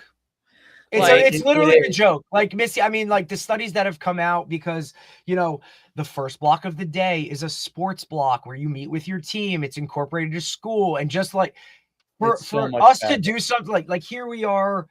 I begged my wife to let me move there. She will not let me move. Our family's here, but I beg her. We can't, you know, like my son is convinced now. He knows. I said, all right, if we move, where should we go? Like, you want to go to Charleston, South Carolina, which is beautiful, or he's like, Texas. Texas, which is ugly and really hot and also somehow really cold. And then he wants those training facilities. He sees the stadium. Tornadoes. Well, the facility is just the investment across the board in athletics in terms of developing the student athlete, the well-rounded human being of, you know, this matters and it's going to help you with everything that you do. Just the hyper focus on it. It just makes it so different, right? That they actually care about it. I mean, here we are, you know, having discussions about like, well, can I play another sport? Because if I do, I won't be able to work out because, you know, the weight room's only open at this time. And like all this other just nonsense on the outside of like, man, why can't we just put it within the school day itself and go? Like, to your point, the full-time strength and conditioning coach at a high school here in New Jersey, like very few and far in between. And if they are, they're still teaching a class load. And it's not just strength and conditioning. Like there's still a, you know, phys ed teacher and have to teach, you know, whatever it is, or they're a coach, you know what I mean? It's usually like we said, a coach that now has another hat to wear. And how good can you really be at that world? Right? Like maybe you're really good with it with your team, the football coach, because that's usually who gets tabbed it because it's the biggest one. Right. But like, what about all these other teams in the building that strength and conditioning could help? And now you don't know how to train a girls lacrosse player, or you can't handle a wrestler because whatever. It's just, or you just can't do it because you have to go be the assistant coach in another sport just to make enough to, like, you know what I mean? Like fill the gaps. So there's no spring ball here for certain sports. You know what I mean? Like once your season's over, you're not allowed to have contact with your team. Like, what are we talking about? Like when the studies are out there and like, you know what I mean? You can literally see how it works in a successful way. And then you want to complain about why you're not one of the top athletic states in the country. Like, well, it's right there. Right. Or, you know, it's a whole different type of viewpoint on it. I think that space that you're in, especially the area where you are, right? Like, I mean, you talking population boom, right? And just people that want to go there for a reason. It adds such a benefit to them in the long run. It's not even close. Yeah, well, credit to the UIL, which is kind of the governing body of sports in Texas, and also the Texas High School Coaches Association, because the THSCA does a ton to promote just better practice as well as like a better life within coaching. So there's been a lot of people that have done a lot of work, and a lot of that's really whether people get frustrated about football, but it's like, that's born of football. That's born of Texas high school football. And, you know, the advocacy of we want this to be successful. Back to the Instagram question. Plug it. My handle is at Missy M.McBeth. So, and to your point, thank you for noticing my hard work on Instagram. As much as I do try to focus on things that actually monetize, and my job and all that kind of stuff, I committed to, like, in 2025, I'm like, I'm going to post twice a week, at minimum. And it's grown. It's a lot of work. I don't like social media. I really don't. People see that I post on there frequently and they're like, oh, you're always on there, you must love it. I'm like, literally hate it. But here no one posts more than me, and I hate it. No one, right, Derek? No one posts. But it's also like look, you need to do it, right? Missy, like Coach Schumann, he has, you know, what's your subscribers now on YouTube? Like over 1 million, 1.4 something million. Yeah. So if you guys need to have my page, then I was just gonna say, if you guys need to have it all, if you guys need to have an available conversation about having to do that, Missy, believe me. Like, but also like just the amount of that goes into it. And look, that's just YouTube, right? Like Coach has every social media thing, and it's just constant postings, and he'll be the first to tell you, like, 100 posts, one goes viral or one hits a certain level of what, you know what I mean? Like the amount, and it's always the dumbest one. Of course. It's the dumbest one.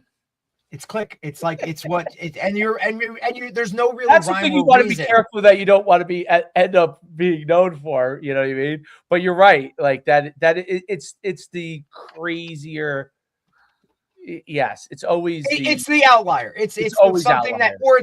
And there's no rhyme or reason as to why that one hit, right, or whatever it is. If you had him jump off a 10-foot building and do a depth jump, a 10-foot building, do a depth jump onto a box, I could guarantee if it doesn't get flagged for dangerous, I can guarantee I can tell you right now, just haven't done so much social media, guarantee that would be at minimum of a million view post.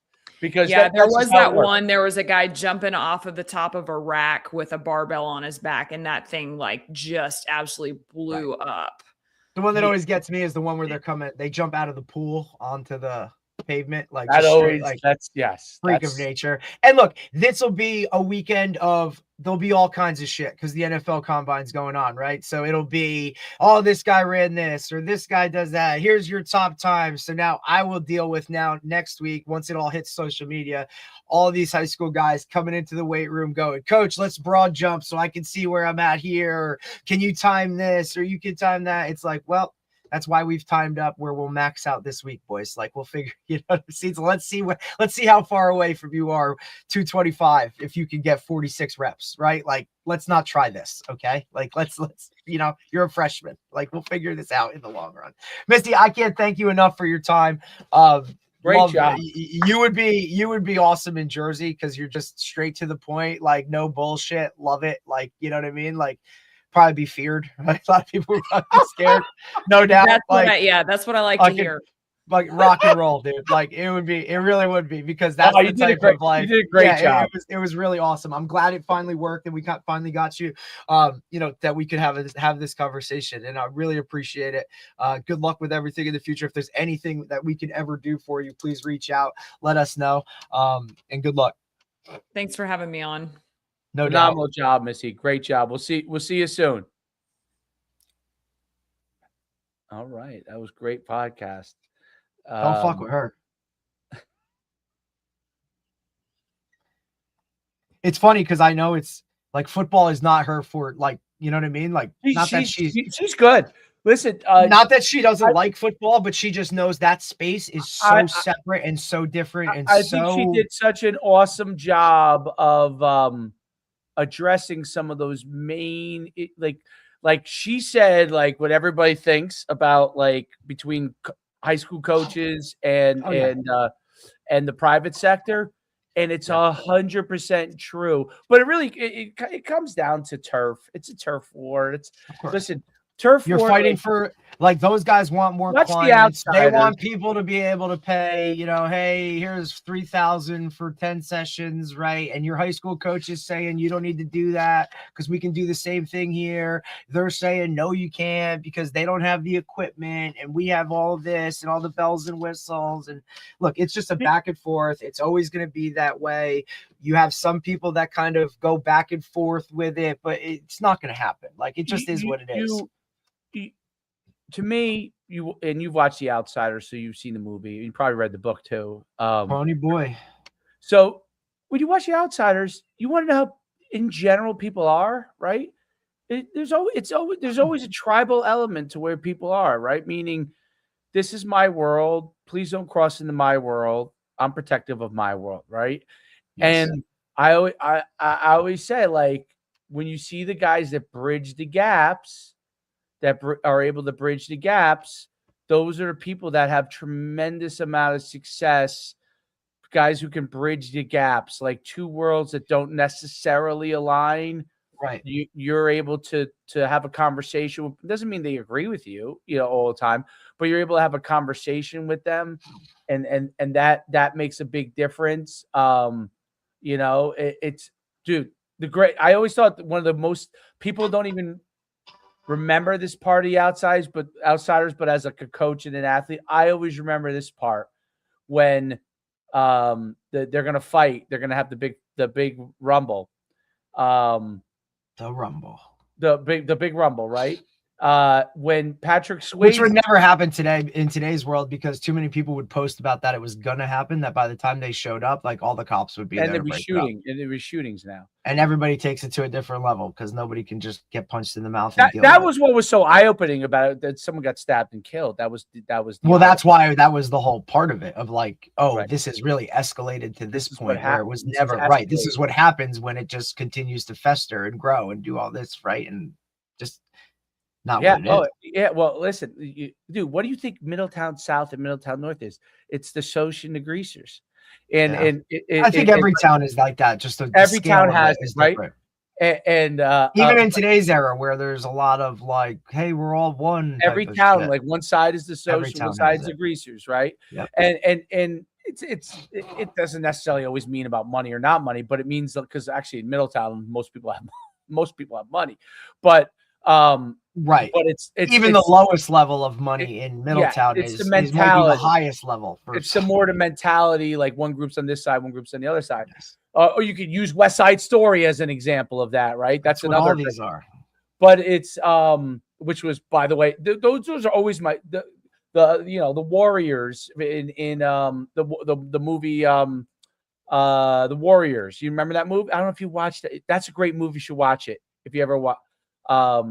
It's about in the 70s gang violence in right. It's motorcycle gangs, right? No, they're there's all different gangs, and they try to unite to fight against the police force. Oh, nice. It's very interesting. The issue is that they cannot successfully unite. So it's like a social. It's a great social movie. But anyway, so one of the things that when Patrick Swayze has the great relationship, even though he's a greaser, with the guy from the Soch, because they played football together in high school. They played high school football together. So even though they're on the opposite sides and they're about to battle, they both have this mutual respect for each other because they both played football together, and they were both upset that it came down to this moment, right?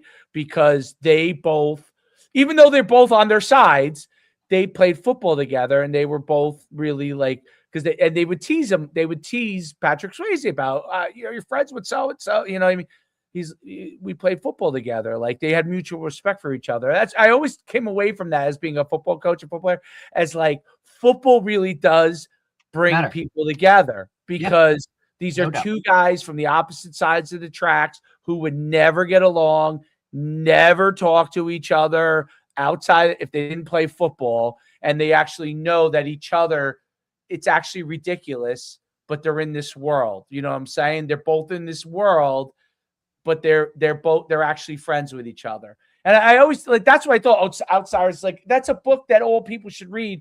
But what happens is people take it in the wrong direction. You know what I mean? Like the book really is trying to point out how ridiculous for us to be on two different sides, that we could actually kill each other, and that both sides have people that might have redeeming quality, even though Socs are really the enemies. The Socs are really the enemies in that movie, but that someone could be a gray, meaning not black or white, meaning that they could be a person that does bad things, and they could be a person that does good things.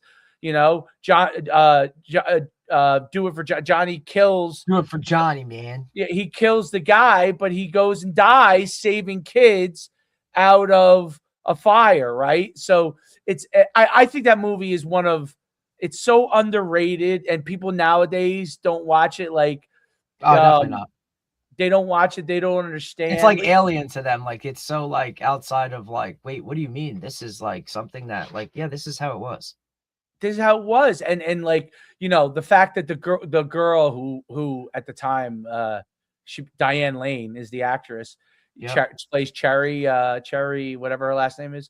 And she's a Soch side person, but she really likes C. Thomas Howell, who's obviously a greaser, and he's the guy that writes the story. He's the person that actually writes the story and narrates the whole story.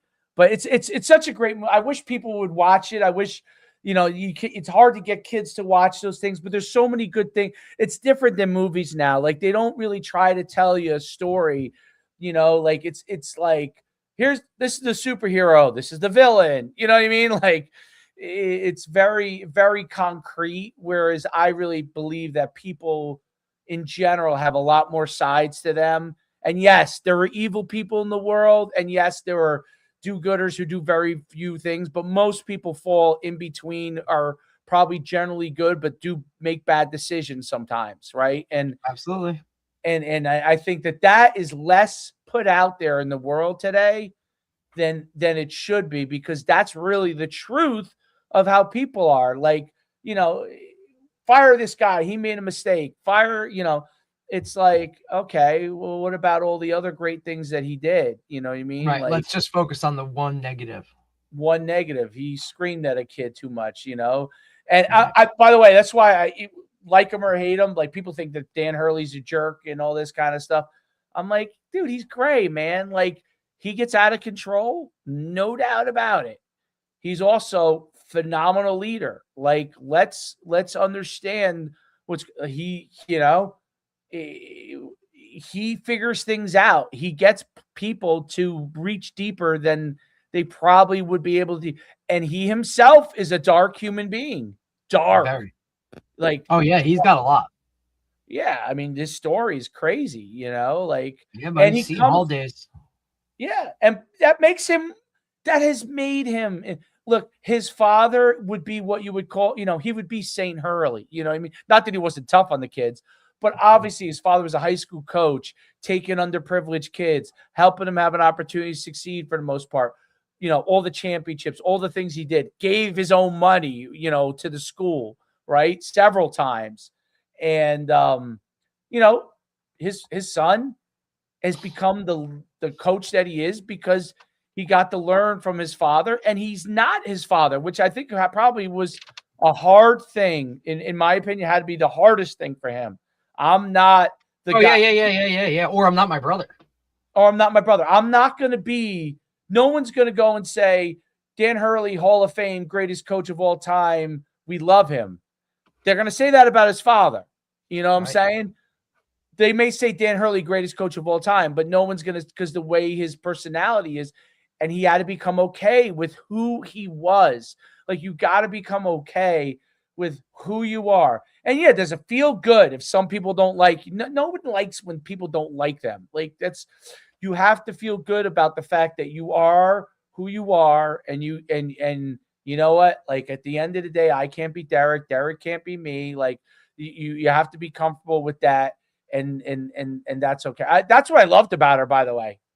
To me, like, I mean, that's just kind of who I am, or and really become. Like, I love the fact that she is who she is. She's like, hey, this is what I think.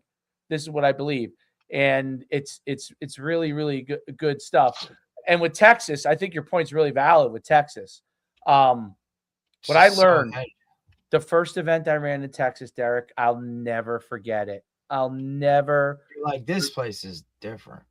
When those kids rolled into Cedar Hill High School, okay, and they came there, and we got in the field in warm-ups, and I'm like, oh, Texas athletes are pretty good.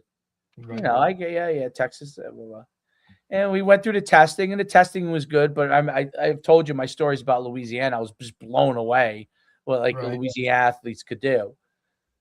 I'd been to Florida, obviously. Florida athletes were doing freakish crap, And then we got to the skill part. And I was shocked at how skilled they were. They were as fast as anywhere else, you know what I'm saying? But it wasn't where I was like, oh, there's so much fast. They obviously had bullets too, but I wasn't like, oh, this state is faster than Florida or California. No, they were on par. Same thing with Louisiana. You had some really fast kids. And then the skills went, and the way they listened, and the way that they went from drill to drill in precision, like in the Army. Like you didn't have to say anything. You know what I'm saying? Like you didn't they have were on it. They were on it. They were lined up, ready to run one-on-ones. You told them to go here. They went there. Game face on, waiting for your instructions, not looking off in 50 million directions, which Jersey kids still do to this day.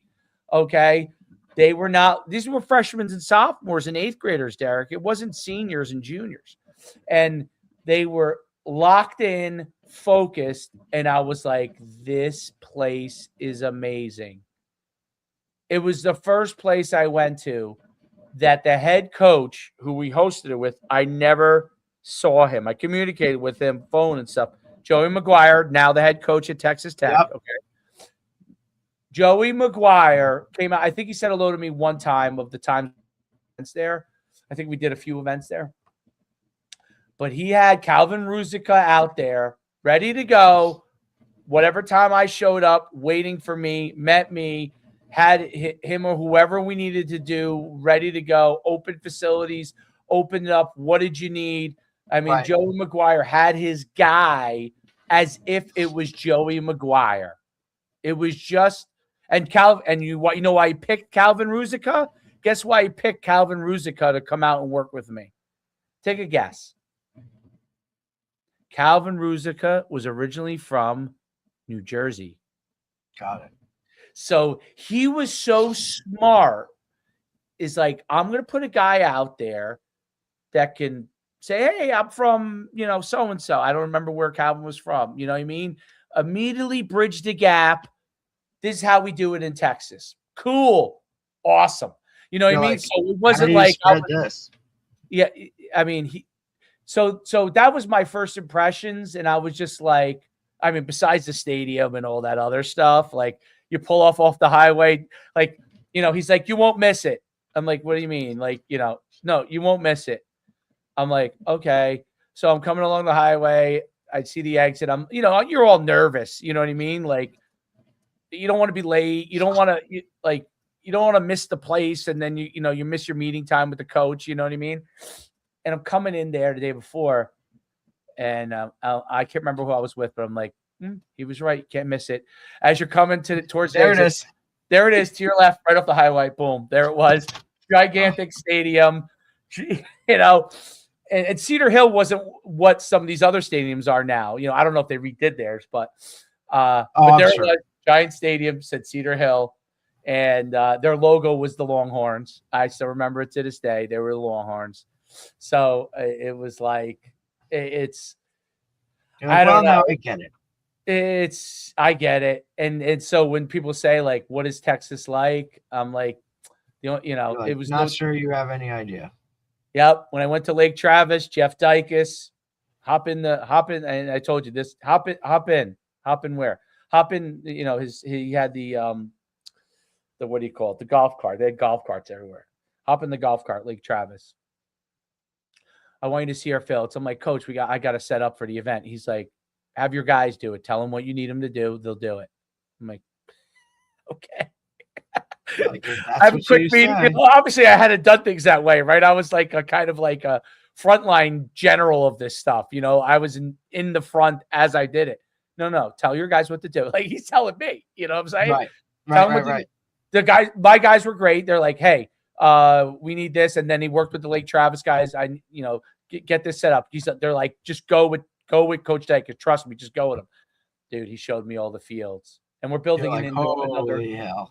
I'm like, wait. Each level, 8th grade, 9th grade, 10th grade. Right. You're like, they have their own fields? They have their own fields to practice and play their games, on. Yeah. And he's like, in our real stadium, I'm like, what? Yeah. You're like, and by the way, our real stadium is around this stadium that we use for varsity.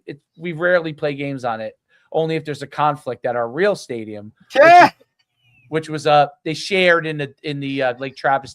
They shared it with a couple other schools. It was like a big 15,000 seat stadium, and he's like, only if there's a conflict do we play here. And it was just incredible. Like, and he just, I mean, I haven't talked to him in a couple of years, but we clicked immediately. I was just like, he's like, I need you to do an interview. I'm like, what do you mean? For the local TV station wants to cover, I need they're going to cover this. I want to interview. I want them to interview me. They're going to interview you. And then they're going to put it on TV tonight. And I said, okay. Like, he had this all set up, Derek. I didn't do it. I didn't do any of it. It was nothing all on his own without being told to do so. It's just a viewpoint on it. Like, I told you, it just matters more. It just matters. And when, the truth is, like, obviously the only way that, like, to expect a public school in New Jersey to compete with a public school in Texas is not realistic. Nope. The only ones that can is the parochial schools, and not that they have the facilities that these places have, but because they have the resources and the type of athletes they're able to attract from recruiting wise. Let me say, like, these people have those athletes in their town, town. Duncanville, maybe a couple of these guys, get a couple of guys that come across lines somehow, which I'm sure happens. But these kids are in the town of Duncanville. And people are like, is there really athletes in the town of Duncanville? Well, I've been to Duncanville. I've run 5 or 6 events at Duncanville. Yes. And this is before Duncanville was Duncanville. Dykus went over to Duncanville. And yeah, Duncanville has a 5,000-seat basketball arena because they were the number 1 basketball team in the country at the time. Yep, like, it's not just football. Yeah, their baseball arena, which they had been good. They weren't as good because it wasn't. They had like 1,000-seat baseball stadium. It's crazy. I mean, and I'm like, are you guys good? They're like, we used to be great, but we're not as good as we used to be.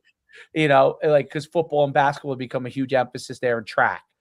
Who's the number 1 sprinter in the state of Texas? The number 1 sprinter in the state of, I don't know if he's still there. Who ran 9.83 last year? 9.83 in high school. Duncanville, Texas, right? So these kids are literally in the town of Duncanville. Okay. Now it's a 4,000 person high school, but if you look up the population, I bet the population is like maybe Patterson, 100,000, maybe. Okay. Maybe it's 100,000. Could you imagine having that many athletes imagine having a school with that many kids? It's, same thing with Allen, Texas, and Frisco, and, Plano. Well, it's just more, it's bigger, it's spread out, but there's a lot of people in those spots. Whereas here, it's just everybody's on top of everybody. Yeah. And it's obviously there's more population, but but the towns, like the only equivalent, like where I see it could happen is like, it could happen in Wayne. It could happen in Brick. It could happen in Middletown. It could happen in Wayne. It could happen in, look, if Newark ever got itself together, like Shabazz, they're kind of doing it a little bit, but like, it's not to the scale, it's just crazy, but it could happen in those places. That would be how they would handle it in Texas. I mean, they would say, in Newark, okay, these are our 4 high schools in Newark: Newark East, Newark West, Newark North, Newark South. Those are the 4 high schools. Okay. All of them are going to have phenomenal resources. All of them are going to have a giant stadium. All those kids from the time they're in middle school are going to be able to have access to resources. From the time they're, out of elementary school into middle school, they're going to have all that access to it. Right. And, elementary schools in Texas are like any other elementary schools. But when you get to middle school is where you see how they put the resources into everything. Right. And the middle school corresponds with the high school, right? Like, it's not their own separate entity. With the high school. 100%. Like, they all jive together. It's like Elizabeth has like pretty nice facilities, but they're not all coordinated. It may be how Elizabeth used to be in the 80s. How it was all coordinated in one direction. Maybe you could have had an opportunity there, but they do this in Duncanville's not like Duncanville's like middle class. It's not. This is not you're not talking about Plano or Allen, which is a wealthy community that they have it. That's the highest those are the highest per capita incomes in Texas. You know, they're doing it in Houston at Westfield, which was an inner city program. When we ran our event in Houston, Westfield, 5-foot practice fields. Like one year we had to run the event at the middle school. We had some conflict. We had to run the event at the middle school field. Like they had 3 fields there. You know what I mean? When we did we did a 900 person event in Westfield over the course of one day. And we did it on their 4 practice fields.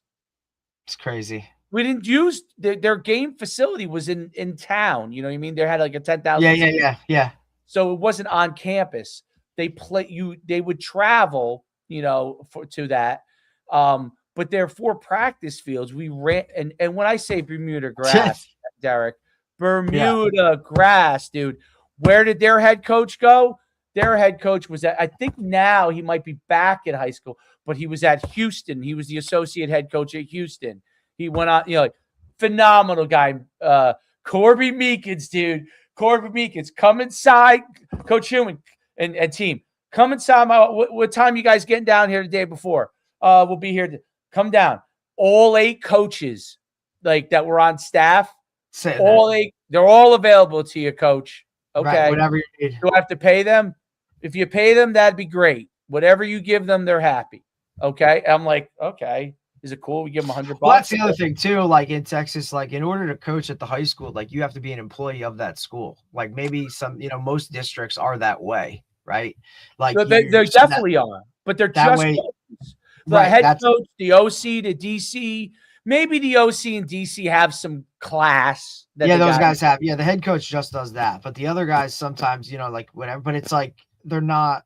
Like they're teaching 2 classes a day, or it's not a tested subject. You know what I mean? Like the focus is for what it is, and that's, you know, football. But they want guys in the building so that, you know, they're aware of kind of what's going on. They're visible. You know what I mean? Like they're that. Like now there's some stipulations of like, hey, you might have to coach like another sport or whatever. But believe me, football is the focus. You know how these guys are. This is how the good guy, you know, like obviously I was around a lot of good guys. So I was lucky because a lot of Texas coaches wouldn't let me come in being from Jersey. But the guys that I like, Joey McGuire, you know, I didn't know him that well, but he would communicate immediately back to me. You know what I mean? Jeff Dykes, Corby Meekins. I mean, you know, my man Jarvis Johnson, who ran my events for many years, Jarvis Johnson worked for Jeff Dykes. He's now he was an OC for a long time. I think he stepped down now because his daughter's like a track star or something. So maybe he's just a position coach. But Jarvis Johnson worked for Jeff Dykes. You know, was a full-time teacher, coach, and all that kind of stuff. He was originally a middle school coach. He worked his way up, and he came up to me with 2 of his guys. They asked the head coach for approval of it, and they said, hey, we'd like to be on your travel staff. Right. Let me tell you something. When Jeff said, no problem, they can go with you, you know what I mean? As long as they do their job that they're responsible. Right. They can go still do that stuff. Go do wherever they want in the weekend. You know what I mean? And I'm telling you, dude, the second that he approved these guys, those guys were like immediately my team leaders. They ended up taking over Texas for me because they were so trained on how to lead. And at the time, Jarvis was just a running back coach. You know, he eventually moved his. But they were already. You could already see that they were like, you know. Hey, oh man! And by the way, so fun too. Like it wasn't like they weren't stiffs or anything. Like they would go out, have a great time. They were great guys, and then still get work done. They could get work on. Like, listen, they could go out, do whatever they needed to do. They're always early. They'd always be looking at me because you know how I'm coming. If I said 6:30, I'm there at 6:31. You know, like they were there waiting for me. They would once they got to know my personality. I'm telling you, they would be like, "Yo, we're gonna have everything set up when you come in. We just need you to explain to everybody what to do, explain everything. They'll all be here ready." Like I'm just telling you, it was amazing. And Jeff, you know, Jeff and Corby Meekins come into my office. They wanted to show you their facilities. They had such pride in what they did, what they were doing. Like, he would be like, yo, take my strength and conditioning book, literally. Like, it wasn't a book, like they wrote a book.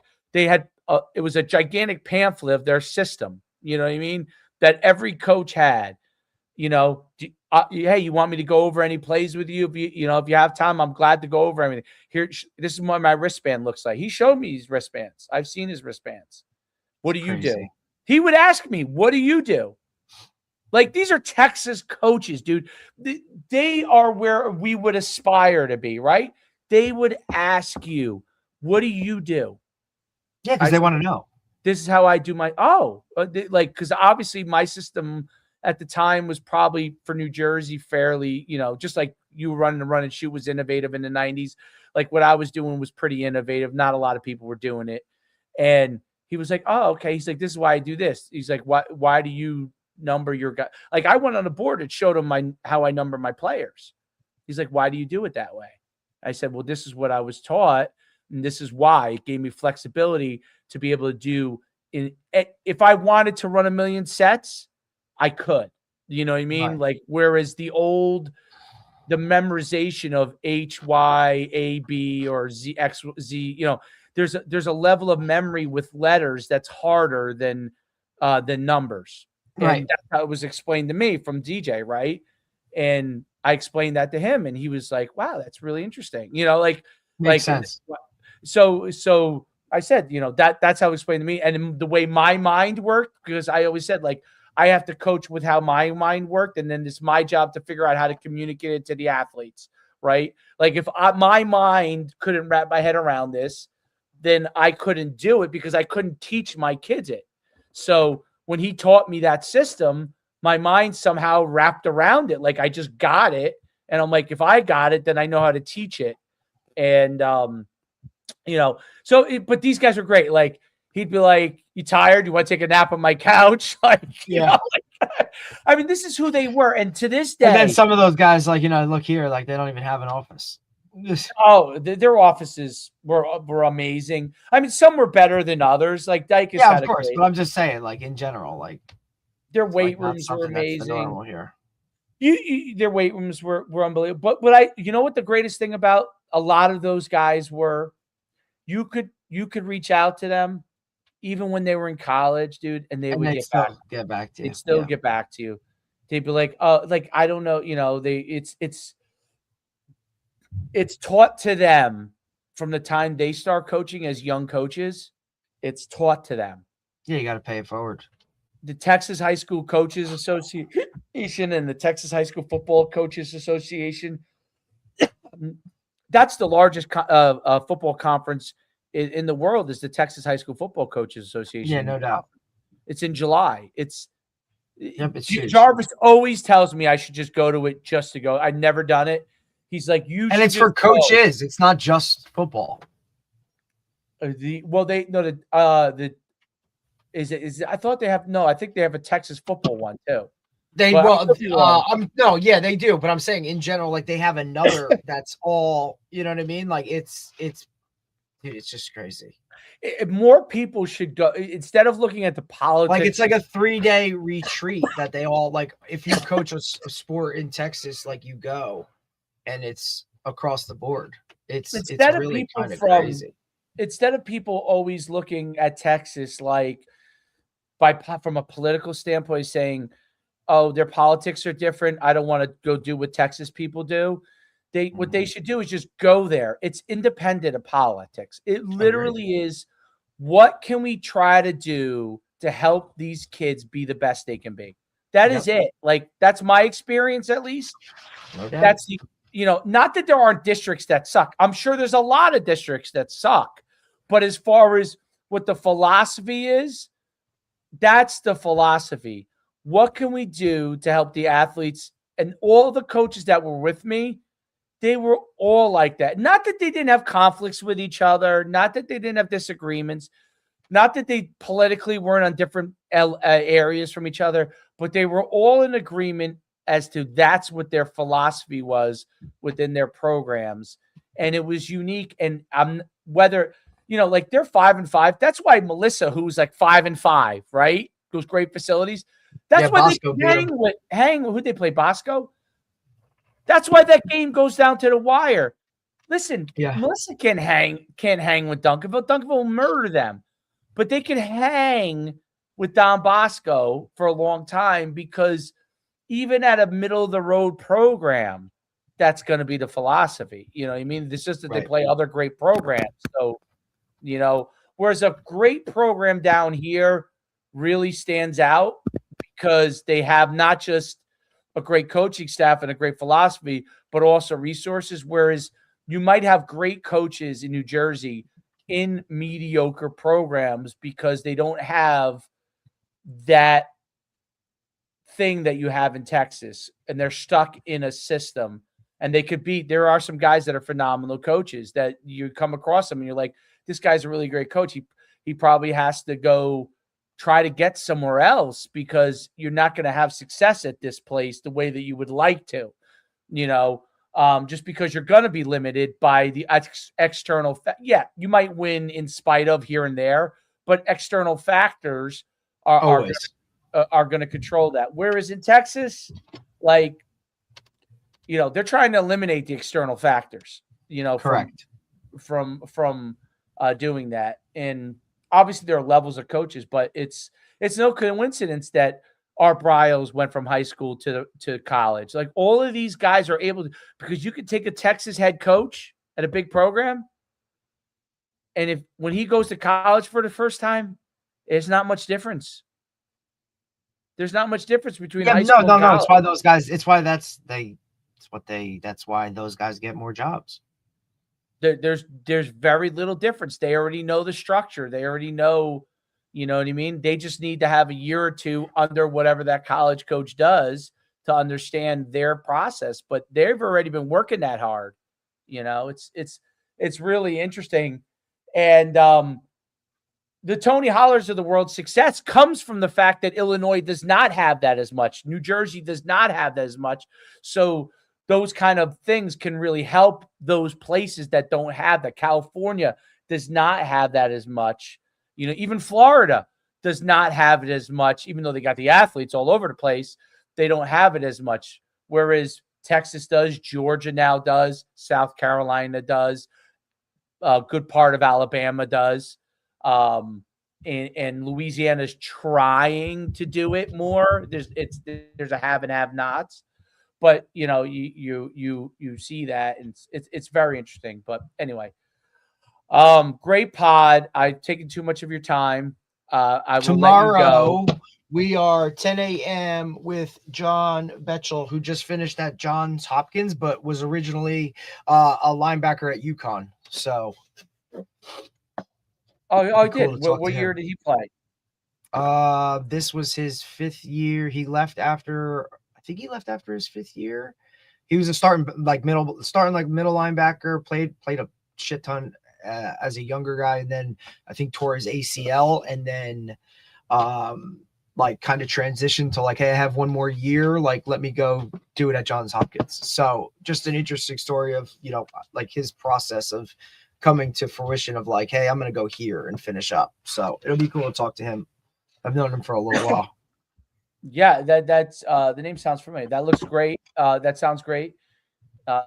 Great pod. I love that guest. Awesome. I love that guest. I think she was like, these guys like me. Dude, she was phenomenal. And because that's I don't know. It's just a different perspective on it too, and but just straight shooter. Yeah, she was straight shooter. I mean, the girl Lindsey Wilson was a straight shooter. Oh, no doubt. That's what I think. They're comfortable, but they feel comfortable to come on and do that. Lindsey Wilson, I think she might be able to. It'd be a battle between me and her in 1-on-1. You may. Yeah, I think 1-on-1 basketball. I think she. Although you're so skilled in basketball that probably I don't know if you still got it. She's played at the highest of high levels. You'd have to drive by her. You'd have to use your quickness. She's still a freaking draft pick. Yeah. A WNBA draft pick, dude. No doubt. I felt the energy through the podcast, like I was like, right. Yeah. Or just the fact that she was, hey, what's like, all right, what's your deals? Like, you know what I mean? Like, she's like, no all right, one's give me your ever background. asked us that. No one. I kind of try and give them a little bit of it, like when I'm like, booking them or talking to them through it. But she was just straight up like, oh no, like I want to hear it. Like, you know what I mean? Like, I don't want to hear hearsay. Like, tell me what the deal is. So yeah, worked for me. Yeah, and I hate. I'm just kind of how I am. I hate having to like go through, like I know a lot of guys like to go through it. Guys love to. Guys could spend. I actually hate doing it because I hate like. I hate having to be like EJ Barthel used to yell at me about this because he's great at it actually, but he used to be like, dude, why do you not like post more? Like, this is who you work with. I'm like, I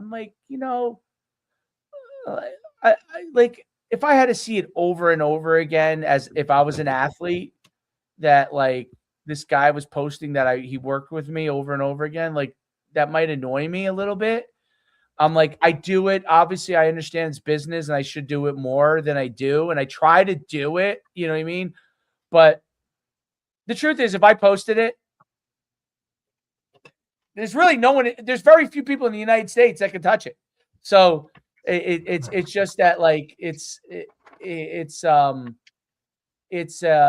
weird to me to post it like all the time, but I guess that might be because I'm old. And I post a lot of things like, but I'd rather post like, hey, this is what I think is good. Like, this is what can help you.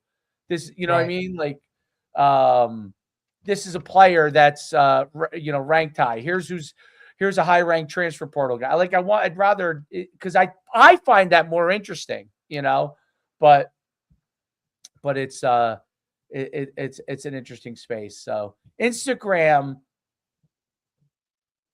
is so interesting to me. It really is. Like, for a time I thought it was going to die, and I think that video has resurged it because because TikTok is too flooded maybe with stuff, or it's just a different platform. Sometimes TikTok's a different.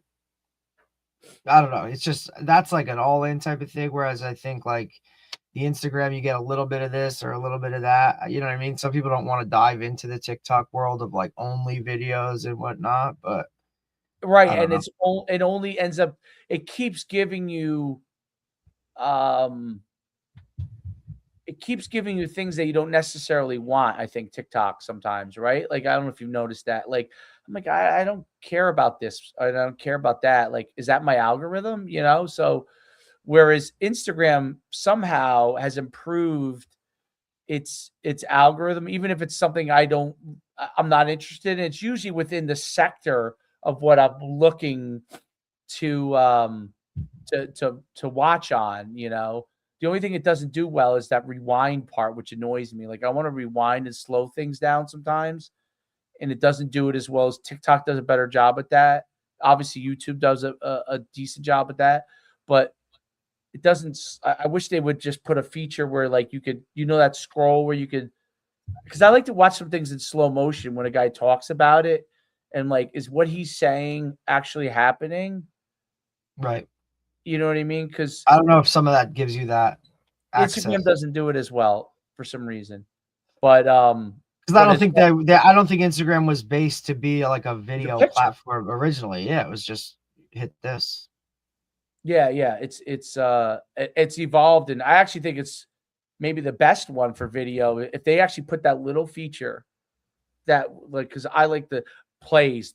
I think it's way better to watch the plays on there and YouTube. These little play set shorts on Instagram and YouTube. I enjoy watching it. Twitter's great too, obviously, but TikTok, I don't like watching those videos for some reason as much on like those play breakdowns. I enjoy it more on Instagram, Twitter, and YouTube better than TikTok.